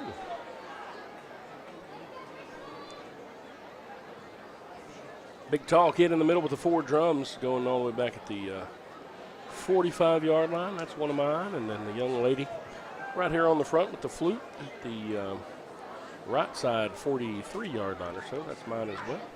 So you may be a little biased. Maybe a little biased. At least I like 2 of them pretty well. Right. And excited to see. And I tell you, this middle school group is really excited to get out here, and it's fun for them to get to experience a Friday night, and what does that mean. And I tell you, Mr. Sutton and our band directors have done a great job of building up a program there and trying to build it from the middle school all the way up. And this is how you keep that excitement going, and also maybe get a few moms and dads out here in the stands and get everybody excited for a Friday night. And so we're going to hear some music from the high school and the middle school band, so we'll crank it up and let you hear these kids crank off on some Land of a Thousand Dances.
Great job there. You can see the middle school band coming off the field. And now the high school band is tonight going to put on 3 of the 4 segments. So they've grown their show each week. If you've seen us each week getting here, their show is called Ascension.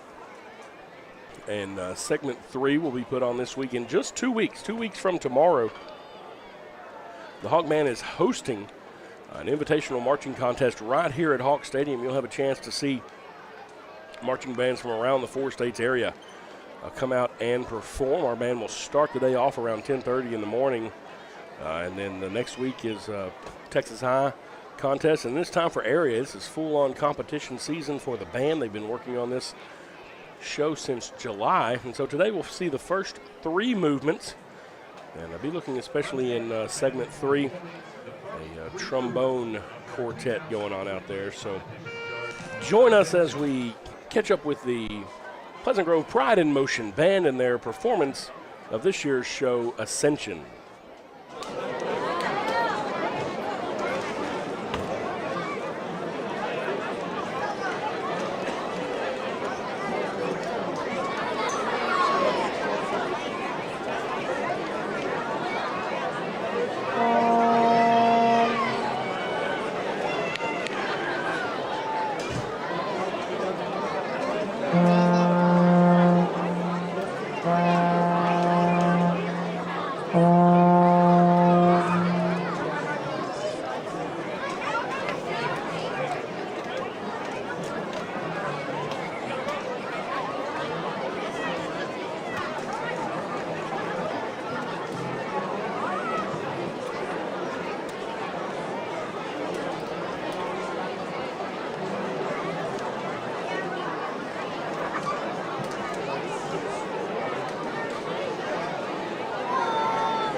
back here to Hawks Stadium. And we get ready to get the second half kicked off here. Both teams have made their way back out to the field. Well, we got the Warriors are still matriculating in around the north end of the end zone there. With our shots on the north end, you can kind of see some progress from the last game we had.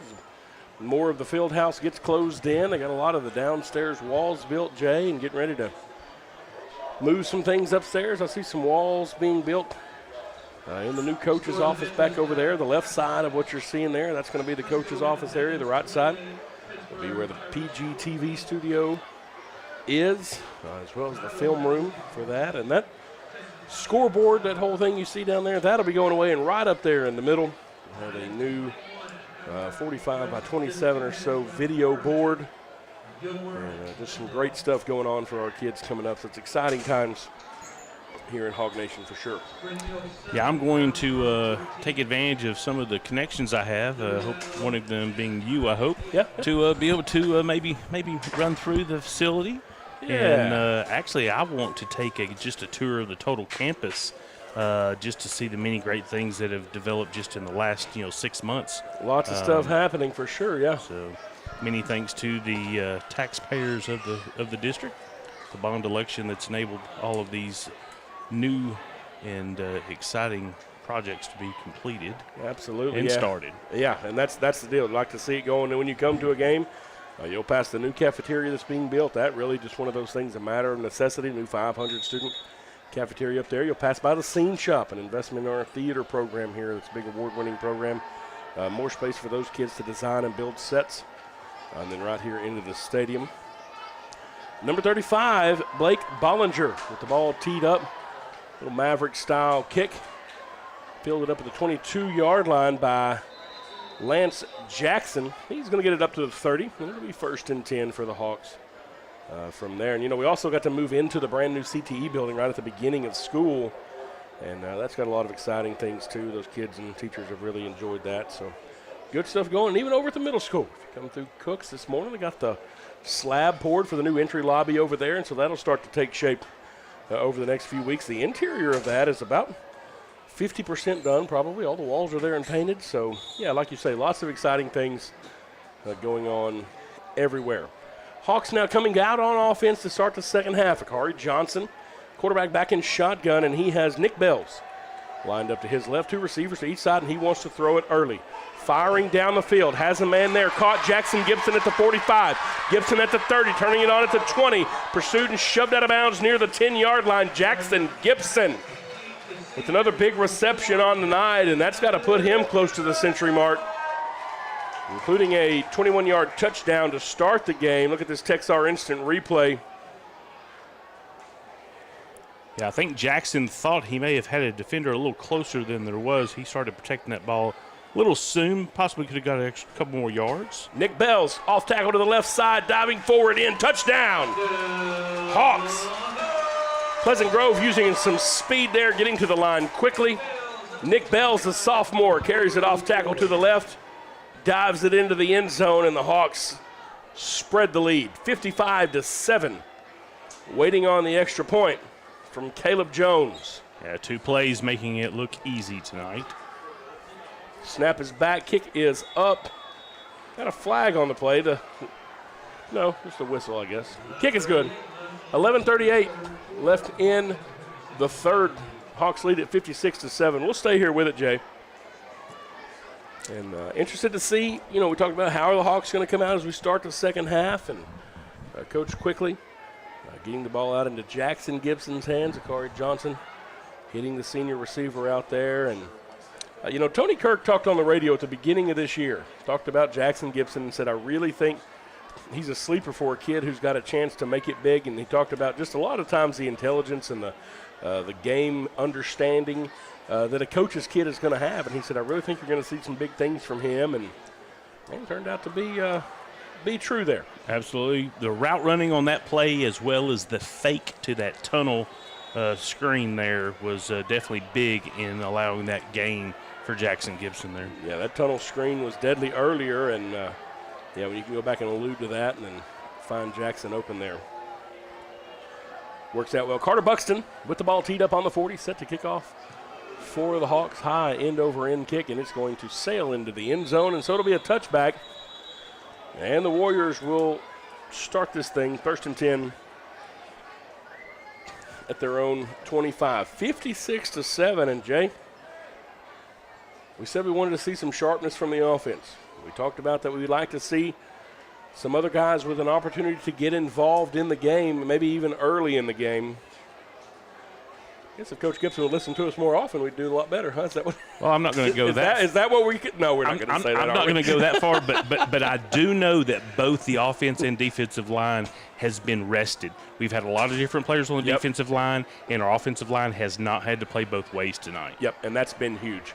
McPherson looking to quarterback keep around the right side. The Hawks checking up on this one. He was really the entirety of any offense that the Warriors had in the first half, really with his legs. Buck Anderson coming up to make the stop there after a 5-yard gain, and we'll see if the defense can do some things and have an answer for him. We're going to face some other teams throughout the year with a good mobile quarterback, and really that's the only thing that they've been able to get going tonight, but McPherson has been impressive a few times out there for the Warriors.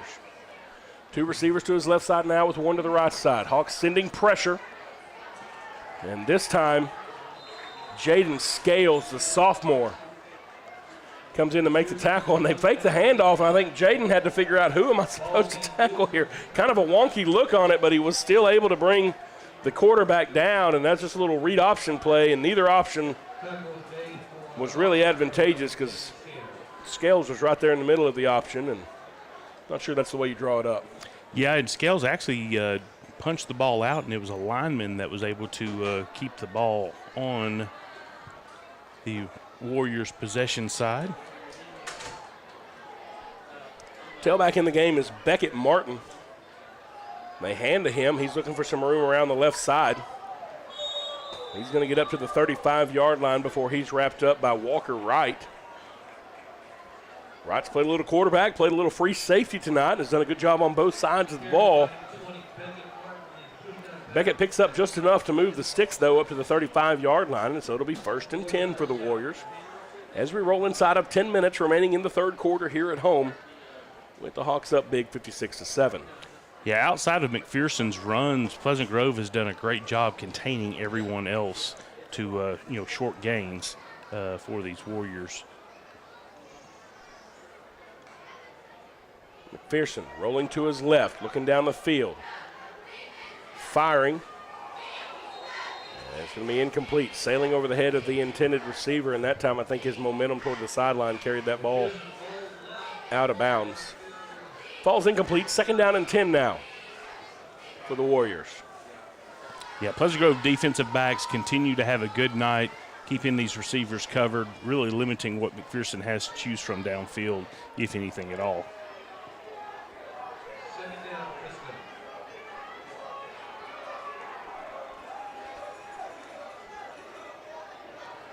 McPherson getting the play called to everybody. He moves the tailback Martin over to his right side. McPherson keeping around the right side of the formation. Steps out of bounds just across the 40 at around the 42-yard line. Will be a couple of yards shy of the line to gain. Bring up 3rd down and 3. I didn't see who that was for the Hawks that came flying across.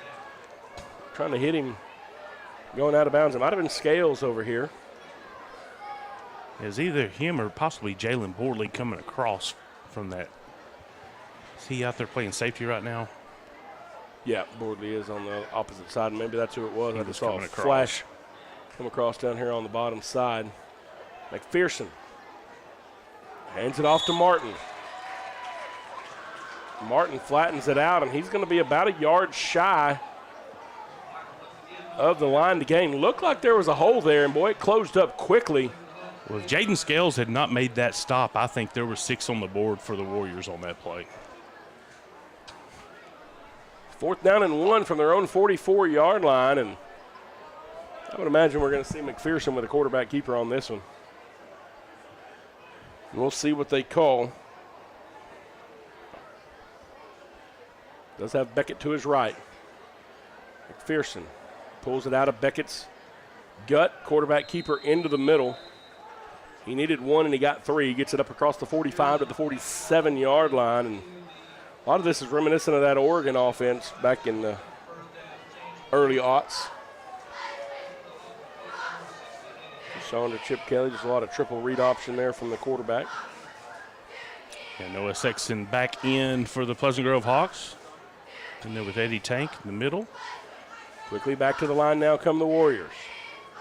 McPherson dropping back to throw, firing down the right side. High pass intended for number 6, and he catches it. Laying out for it is Drake Grimes. They've tried to make that connection several times tonight. And that time Grimes lays out and pulls that in. Of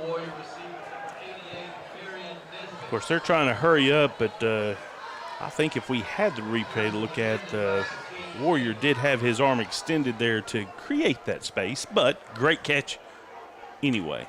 2 to the right side, 1 left. Quarterback keeper running around the left side, trying to flatten it out. Hawks doing a good job of pursuit, unable to allow him to make the corner there. Walker Wright, the final man to lead him out of bounds. Torian Phillips, the initial point of contact to keep McPherson from being able to get it north and south. It'll be 2nd down now. The Warriors can get a first down near the 2-yard line. Jaden Scales at the bottom of the screen out here by himself.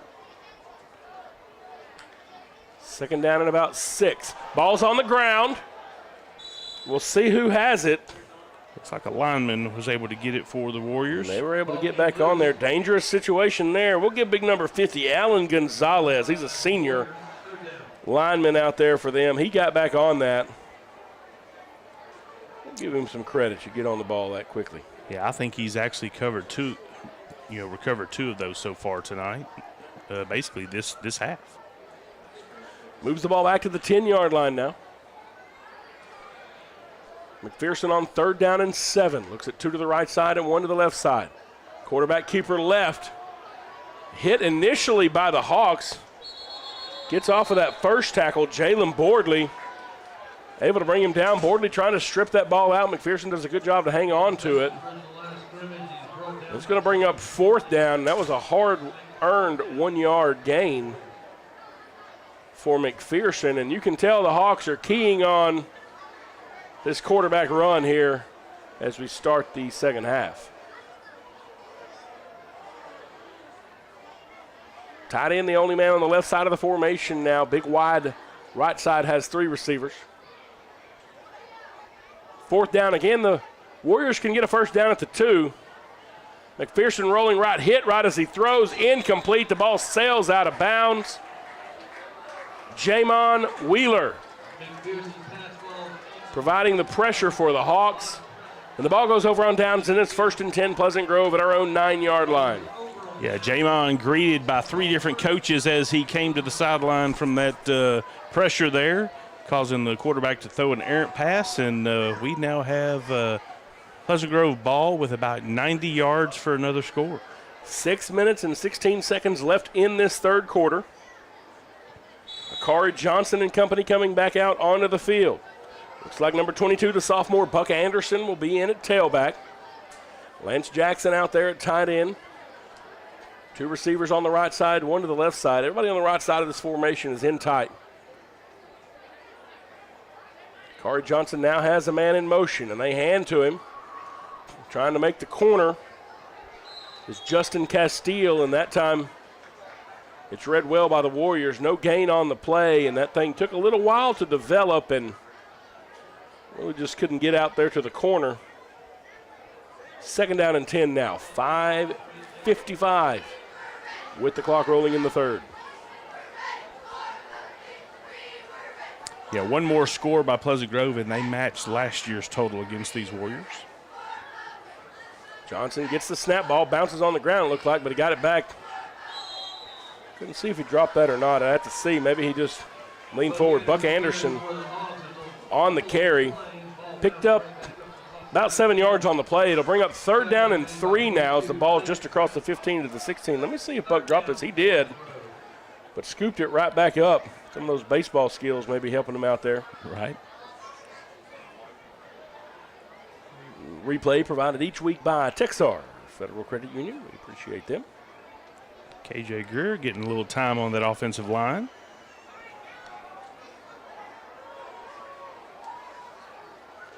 Kari gets the snap, wanting to throw. Firing into the middle. Caught. Lance Jackson. His first reception of the night coming up from the tight end position. Gets across the 30-yard line. Up to the 33. It's going to move the sticks. First down and 10. Pleasant Grove. Buck Anderson did an incredible job picking up Drew Walton coming in on a middle blitz there to allow Akari to step into that throw for Lance. And I'm not sure if too many receivers are going to be able to catch that ball as well as Lance just did. Had a little sauce on it when it came out of there. 2 to the right side, 2 on the left side now for Akari Johnson. Looking to his left, wanting to throw, fires. Caught, no, incomplete. And that time it hit Lance Jackson in the hands, rather. Unable to bring it in. Second down and 10 now. Ball was a little bit low, but maybe Lance looked at trying to run before he saw that ball all the way in. I bet Akari goes back to him. I would imagine at some point we may see him try it again. 2 receivers left side now. Jackson is at tight end in the left. Hand the ball off to Buck Anderson. Buck Anderson coming around the left side. He picks up a good block out here. Number 21, Jace Elrod. Buck needs to give him about 5 of those yards because Elrod had a huge block out here on the left side, and you can see he's out here giving number 13 all he wants. Well, Elrod's done a lot of things tonight that are not going to show up in the stat book on both sides of the ball. Really good game from him, and again, it makes you feel great. A lot of those sophomore kids out here for the Hawks. With some good playing time tonight. 2 to the left side and 2 on the right side for Akari Johnson. Looking right, wanting to throw, fires, caught. Inside the 40-yard line, all the way down to the 36-yard line is Roland Ritchie, another sophomore. Look at these 10th grade cats out there playing a little football. Yeah, Roland has made his receptions count. I don't think he has one that's less than 10 yards, although they have not been plentiful, but he's making the ones that he's getting count. 3rd down and 10 now for the Hawks inside Warrior territory down to the 37-yard line. 3 minutes and 17 seconds with the clock rolling here in the third quarter of this ball game at home. Johnson with Bells next to him. Pump fake to the left. Firing down the middle. Has a man. Caught. Torian Phillips inside the 15-yard line down near the 10. It'll be 1st and goal, Pleasant Grove. Yeah, Torian able to just sit in between a couple of Warrior players there, and a great pass by Akari there. Hawks with 1st and goal to go.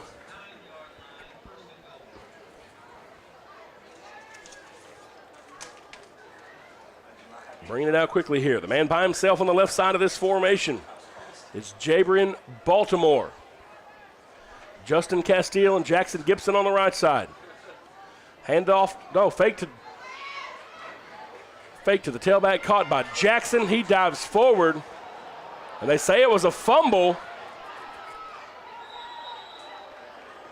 Fumble was brought out of the end zone by David Wilson, and Lance Jackson was leaning across the goal line there, but they say the ball came out. Let's watch this Texar instant replay here. Jackson coming from the tight end position, wide open. They hit him about the 7. And let's see what happens here. Yeah, ball was bobbling around a little bit before he got there, and it goes into the end zone, and so the Warriors get it, and well, that one's going to drive Jackson crazy. A little bit of extra effort on that play and just had the ball come loose in his hands. Play design, I like that. Coming across from the H-back position, really did a good job selling the block on that defensive end there. Just under 2 minutes now left in this third quarter. Warriors have it back. Handed off to Xavier Foster, sophomore running back. He's had the most touch for them from that position tonight. He's going to get it up across the 30-yard line. Picks up around 5 yards on that play. That'll bring 2nd down and 5.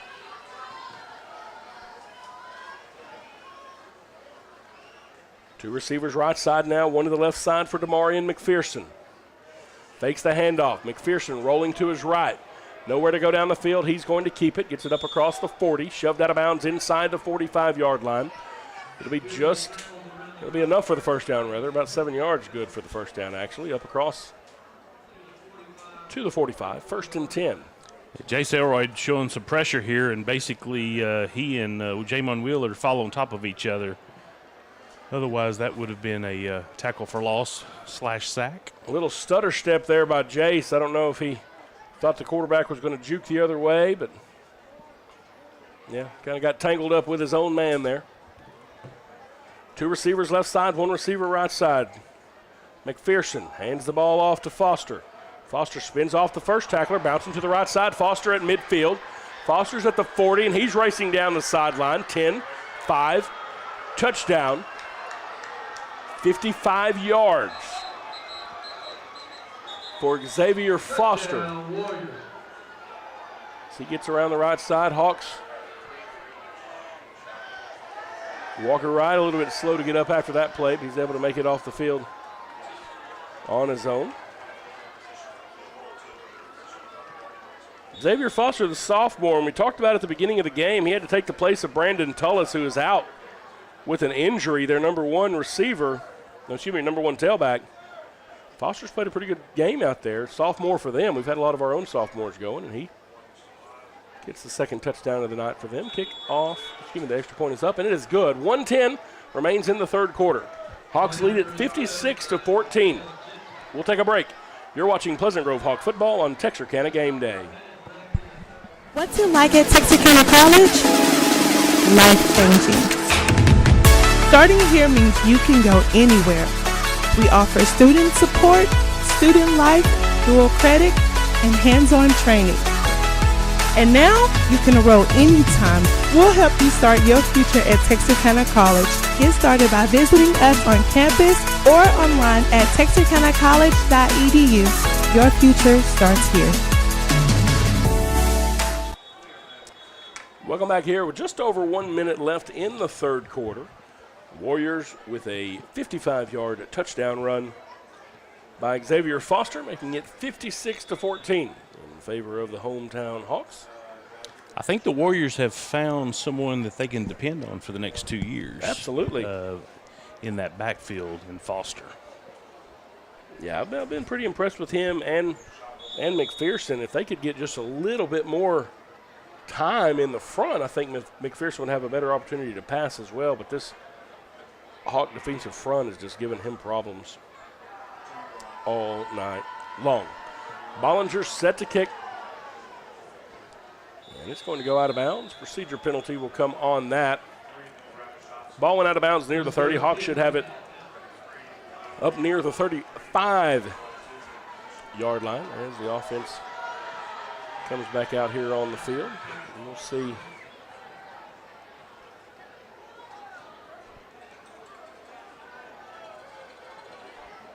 What kind of crew we find out here.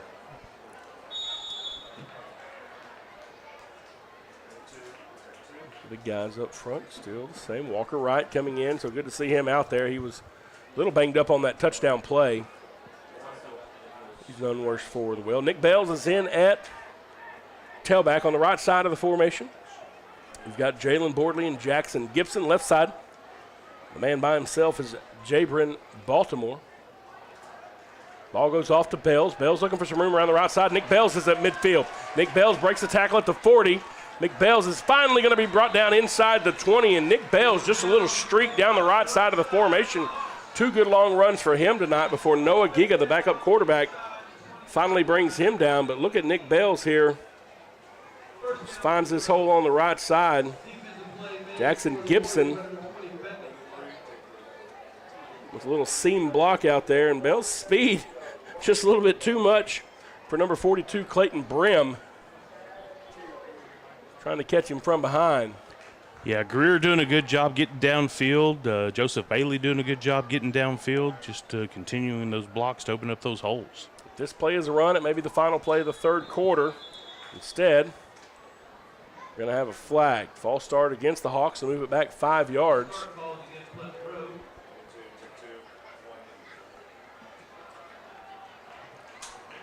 Landon West is in at that H-back position. He's caught a couple of passes out of that tonight, and really good to see him coming on. We've seen the same passes go to Lance Jackson as well. Flip the formation now with 2 receivers to the left side. They hand the ball off. Buck Anderson looking for some room in the middle, and that play was kind of bobbled there from the beginning, and that's the way the third quarter is going to end. We'll come back to start the fourth with the Hawks. 2nd down and 11. Your score after 3, Pleasant Grove 56, Frisco Memorial 14. Want to thank all of our sponsors, Texarkana Emergency Center and Hospital, State Bank, Greg Orr Auto, Rocasa, Reliance Mechanical Contractors, our timeout sponsors, Texas A&M Texarkana, the replay sponsor, Texar Federal Credit Union, and our scoreboard brought to you each and every week by Commercial National Bank. You've seen a lot of their commercials tonight because we have had lots of scores in this game. But again, those of you that are able to watch not only at home here in town, but I know we've got grandparents, aunts and uncles, people all across the nation that can tune in and see their kids right here each and every week on Texarkana Game Day.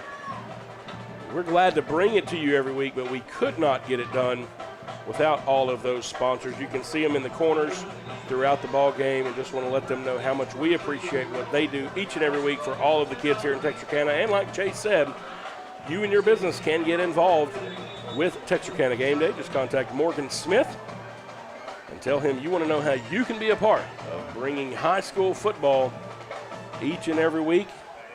And they cover all the area teams around here, not just Pleasant Grove. Just do a great job with that. Starting the fourth quarter now, Walker Wright. Back in the backfield, he's flanked by Buck Anderson to his left.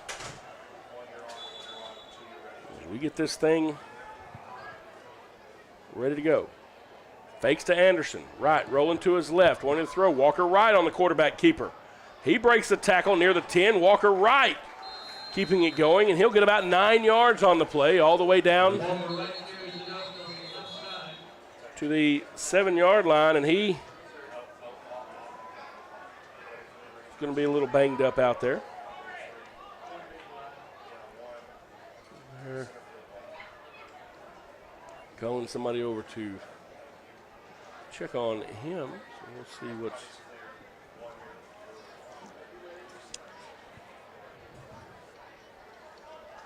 Carty's made himself back onto the field. You know, Walker was a little ginger getting up after the long touchdown run. He was out there on defense. I didn't see what happened at the end of this play if he went down a little funky or what. But they're helping him off the field here. We're gonna get him. Definitely wish him complete healing. Absolutely. During this upcoming week. You see Ms. Bridges out there, our trainer. And, man, if there ever was somebody who is super important to what we do here in Pleasant Grove athletics, not just here on the football field, but athletics as a whole, from the middle school all the way up, Ms. Bridges and her leadership really are such an invaluable part of Pleasant Grove athletics. And she teaches kids that field house, one of the big part of that in the middle.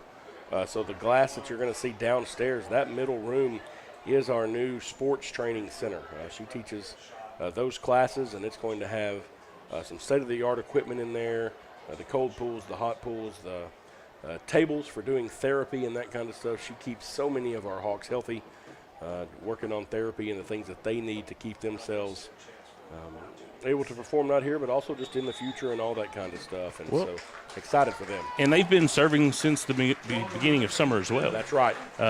They've been out to all the practices. They were at every 2 days that I was at. So, you know, they're battling the heat. They're learning a new craft to be able to keep these players, you know, up and mobile each and every week. And you know, there's a lot to it with today's technology and keeping these players, you know, moving each week. Absolutely, absolutely. Akari Johnson now back in at quarterback. Hand the ball off to Bells. And he's going to be hit in the backfield. That one was sniffed out quickly by the Warrior defense. And now on 4th down, we'll see if the Hawks send in the field goal unit.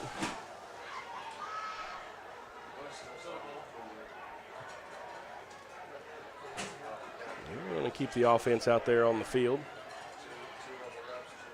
We'll see what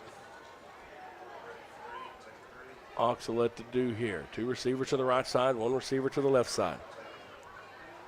Akari Johnson is the quarterback. Buck Anderson is the tailback. They hand it off to Anderson. Anderson looking for a hole in the middle. Buck Anderson spins off of a tackler at the 5. It'll be enough to move the sticks. 1st and goal, Pleasant Grove at the 5-yard line. And Buck Anderson, the big sophomore, with a good patient run to put the Hawks in position to score. And he's a little bit ginger coming up after that play, and so he's going to come off, and Nick Bells comes back in. And you feel like maybe the coaches are just trying to get Buck into the end zone out there. Well, Buck runs so low, and he is just muscle mass. He's a load when he gets there. Just impressive when he does run. Kari Johnson back with split receivers. Hands the ball off to Nick Bells. Bells bounces to the right, and he's in for the touchdown. Just a little quick, shifty back is Bells, although we've seen some power runs from him tonight as well. That time he goes untouched, just gets into the hole, bounces to the right, scampers into the end zone. Now the kick is back and up. 9:21 remaining in the ball game, and the Hawks lead 63-14. We'll take a break. We'll come back for the end of this thing. You're watching Pleasant Grove Hawk football on Texarkana Game Day.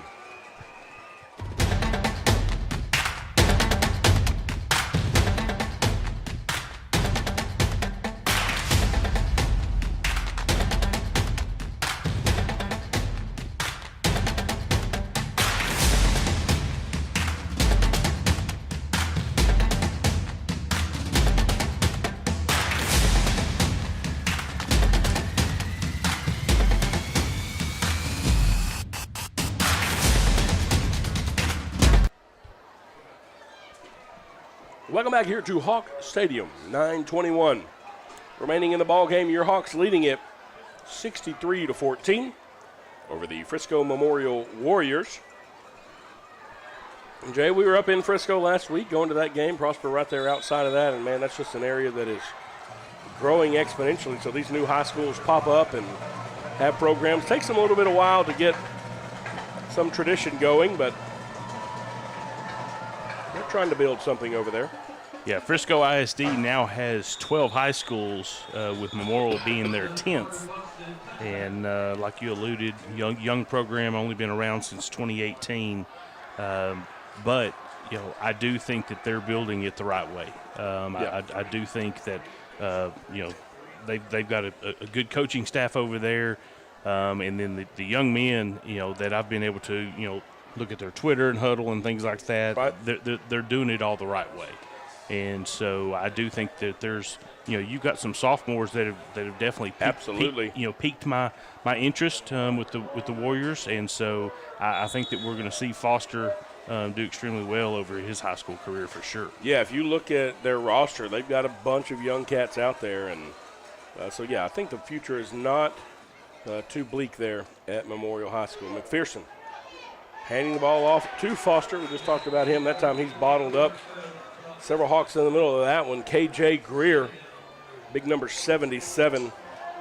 See number 54, Kenmarian Jones. He's a sophomore for the Hawks. He's out there as well. And Jonah Dempsey coming off the edge there for the initial grab of the ankle. So good to see that senior making an impact in this game. Terrell Patton, a sophomore, playing inside linebacker back there. Xavion Johnson is at free safety. McPherson trying to come around the left side now. He's able to elude Jace Elrod, but then he's knocked out of bounds by Justin Castile. Yeah, Jace there basically forcing him to continue to go to the outside to enable the rest of the Hawks sort of force him out of bounds. Somebody for the Hawks got moving a little bit early, offside penalty. be a free 5 yards, and we'll keep second down. Yeah, typically if you're an opposing team for Pleasant Grove and you start hearing the band play this loud, it's not good. And there's my little drummer boy right there in the front, banging on those quads. 3 receivers right side, 1 receiver left side for McPherson and company. McPherson looking for some room in the middle. Jace Elrod there for the stop. 5-yard penalty from before in that run. It'll be enough to move the Sticks up at the 38-yard line. First down and 10 from there. 7:55. And the clock is running. For the Warriors, their drill team making their way to the bus, and their cheerleaders are going to get started early on the long drive back to Frisco. Quarterback keeper again for McPherson, and several Hawks involved in the middle of that play. Noah Sexton, the first guy there. Mathis Buxton was in on that as well, I believe. 3rd down and 2. Cade Martin coming in on defense. He's going to let JoJo Bailey breathe a little bit. McPherson. First target on 3 tonight. Yep. Trying to get down the field, and it is incomplete, and that's just great coverage down there by Roland Ritchie, the sophomore. He was trying to hit Tyrese Coleman. I think we've only seen him, like you say. I think we saw him run a reverse earlier, and that's it. But, man, they tried to pick on the sophomore Ritchie. He was right inside of his pocket. That ball had nowhere to go. 3rd down and 2. Be looking for a McPherson run here. Ball comes out. It's going to bounce around. They say he's down. He's down. Yeah, he needed 2. He got 4. 1st and 10. Yeah, last week I'm really surprised. And of course, I think the defensive back for Pleasant Grove is the reason why. But they utilized number 3, Trey Reese, a lot last week. The Warriors did, and just not seeing them being able to get him in open spots here tonight. Yeah, it was nothing down the field. 2 receivers right, 1 left. And that time took a little bit too long to decide where to go, and Mathis Buxton, another Hawk sophomore, was back to bring McPherson down in the backfield. Hasn't happened too often tonight. That time a 3-yard loss. It'll bring up 2nd down and 13. 6 minutes and 18 seconds. The clock is running in the 4th quarter as we get this thing wound down at home. As your Hawks prepare to move to 4-0, a Paris Wildcat team coming here next week for homecoming. And, Jay, they may be the saltiest team we've played this year when they roll in here next week. I don't know. Yeah, they're probably going to be the toughest homecoming team that Pleasant Grove has faced, I'm going to say, in about 6 or 7 years. Paris is definitely, in my opinion, going to be playing up this year, and I think they're going to give Pleasant Grove a lot of different looks. We'll just have to see how Pleasant Grove is able to answer that with all the distractions that come with homecoming. They won a couple of big against Liberty Islo a couple of weeks ago. Last week, we're playing Gilmer, down 43-40, but threatening to go in and score when that game was called by Lightning. And I'm not sure if that's indicative of Gilmer, indicative of them, but you do feel like at least that Paris team is playing well and they're feeling good about themselves. 4th down now for the Warriors coming up. They get the ball inside Hawk territory to the 43-yard line. 4th down and 4 as the clock rolls inside of 5 minutes left in this contest.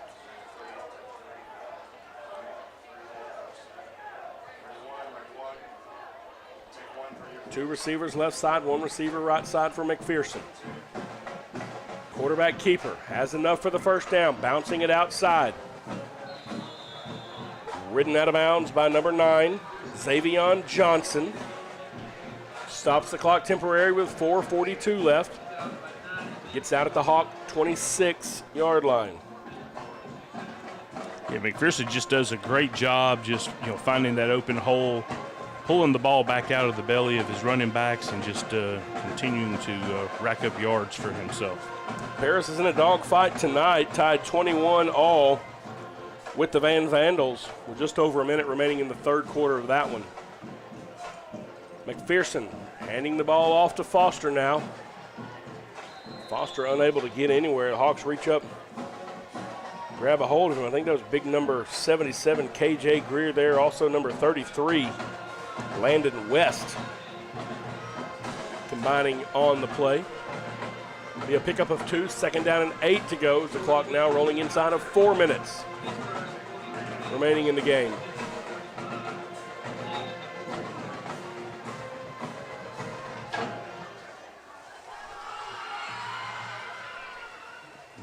McPherson hit as he throws. 33 and 34. Landon West and Mathis Buxton meeting him in the backfield. The ball sails out of bounds. Third down and 8 to go. That stops the clock with 3:30 remaining.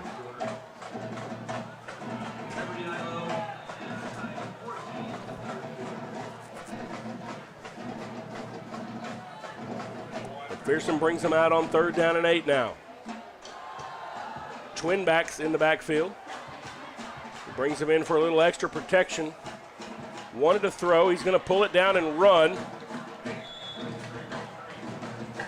Noah Sexton brings him down inside the 20-yard line. It'll be about a yard shy of the line to gain. Fourth down and 1. I'll tell you, there's no quitting this McPherson kid. He's kept the ball in his hands quite a bit tonight, and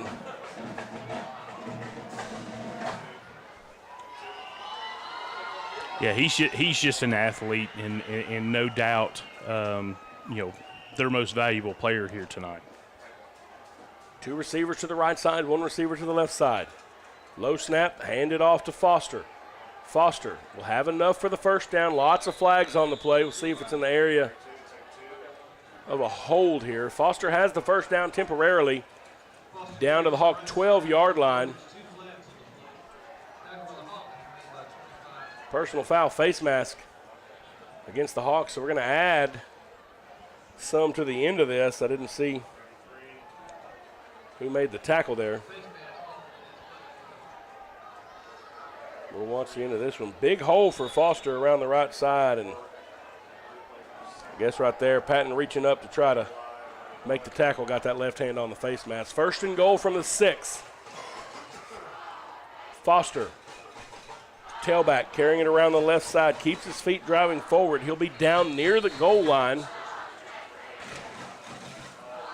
It'll be second down and goal, and there was just a mass of humanity down there near the goal line on that play. Yeah, good running there by Foster to keep that pile moving towards the end zone, just to create a short second and goal here. Ty Boozer came up off the bottom of that pile.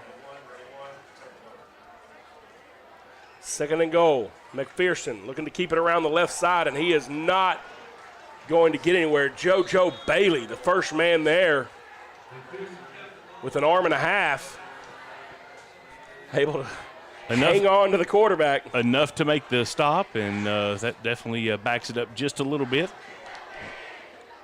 Third and goal, moves it back to the 6-yard line. Student section doing the "I believe that we will win" chant. I'm not going to do that at the beginning of the game. Pretty much easy to believe at this point with 1:20 remaining in the ball game. Hawks up 63-14. McPherson trying to run to the right, pulls it back down, has a little bit of a hole, gets it in. Touchdown for the Warriors. That's his second touchdown of the evening. Foster added 1. 2 big long runs. This time they're able to drive it down the field and punch it in from 6 yards away. And I tell you, I've been impressed with the heart of this Demarion McPherson tonight, and just a big, hard runner. He's a good-sized kid.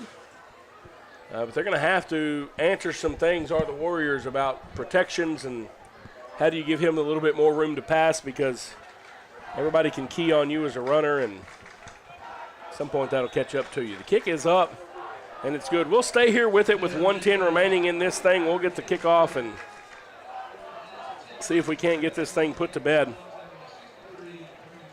Give you a few scores from around the area here. New Diana up 35-20 over Redwater. Pittsburgh up 43-35 over Frisco Independence.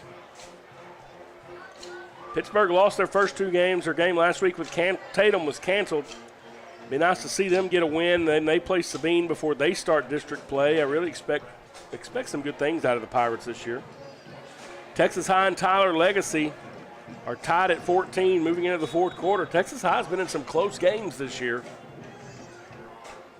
We'll see how they do. Lindale and Gilmer tied at 28. Hooks is up big 33-0 over Hawkins. Well, the Leopards now lead the Atlanta Rapids 22-14 after the Rabbits ran back the opening kick of the second half, but the Leopards just had a pick 6 to go up 1 score. 22-14 game down there in Cass County, and again, we told you that one's always close and always exciting. I've got a soft spot in my heart for those Leopards. Hope they can pull out that win tonight. Maverick-style kickoff fielded at the 20. Caden McFadden has it up across the 30 for the Hawks, trying to reverse field. Caden McFadden is now at the 35-yard line. About a 16-yard return the long way for Caden McFadden. The band partying up there. You typically don't break the tackle of the same person twice, but he did on that play. Yeah. To be able to continue to advance that ball. Guess he decided that man needed to be in his highlight video 2 times. And we are seeing Akari bring the offense back out. We did see where Walker is out of his pads and seeking some help with a leg brace, so hopefully he'll be able to just have a smooth evening and negative test tomorrow. 56 seconds here, and the Hawks are going to kneel on it. Put this thing away. Should have to do it one more time. Maybe not. We'll see when they start the we have to do it one more time. We got about a 3-second differential between the game clock and the play clock. So the Hawks will move to 4-0 on the season. Big win here at home tonight. Homecoming is next week. Want to remind you that the homecoming parade is on Monday, 6:30. Make sure you come out and join that right here in the front of the high school coming down McKnight Road. If you're not coming to the homecoming parade and you're trying to go to walk-ons or something else down McKnight Road, I would suggest you find a different way to go. We're going to have some things snarled up for a good 30 to 45 minutes or so. Next week's going to be an exciting time. Looking forward to seeing all the Hawks from near and far coming back to celebrate with us at home as we take on the Paris Wildcats. But your final here, 63-21. Good all-around play from the Hawks on offense and defense. And, Jay, a lot of the keys that Coach Gibson talked about throughout the week, some of the things we talked about, really saw some of that sharpness from the Hawks and really saw some things tonight that I think we can build on going forward.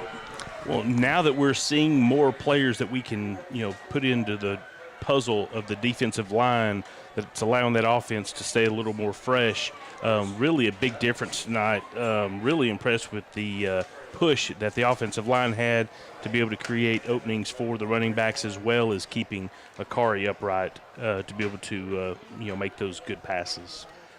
Very good, and we will try it again next week. Again, home game next week, homecoming. Going to be exciting for all of us here on Texarkana Game Day. Jay Davis, Caleb Coleman, and the entire production team. Of course, our president and founder, Morgan Smith. And I'm Matt Fry, and thank you for joining us. We will see you next week here at home. Your final tonight, Hawks 63, Warriors 21. Jay, your final words? Go Hawks. We'll see you next week. This is Texarkana Game Day. Pleasant Grove Hawk Football.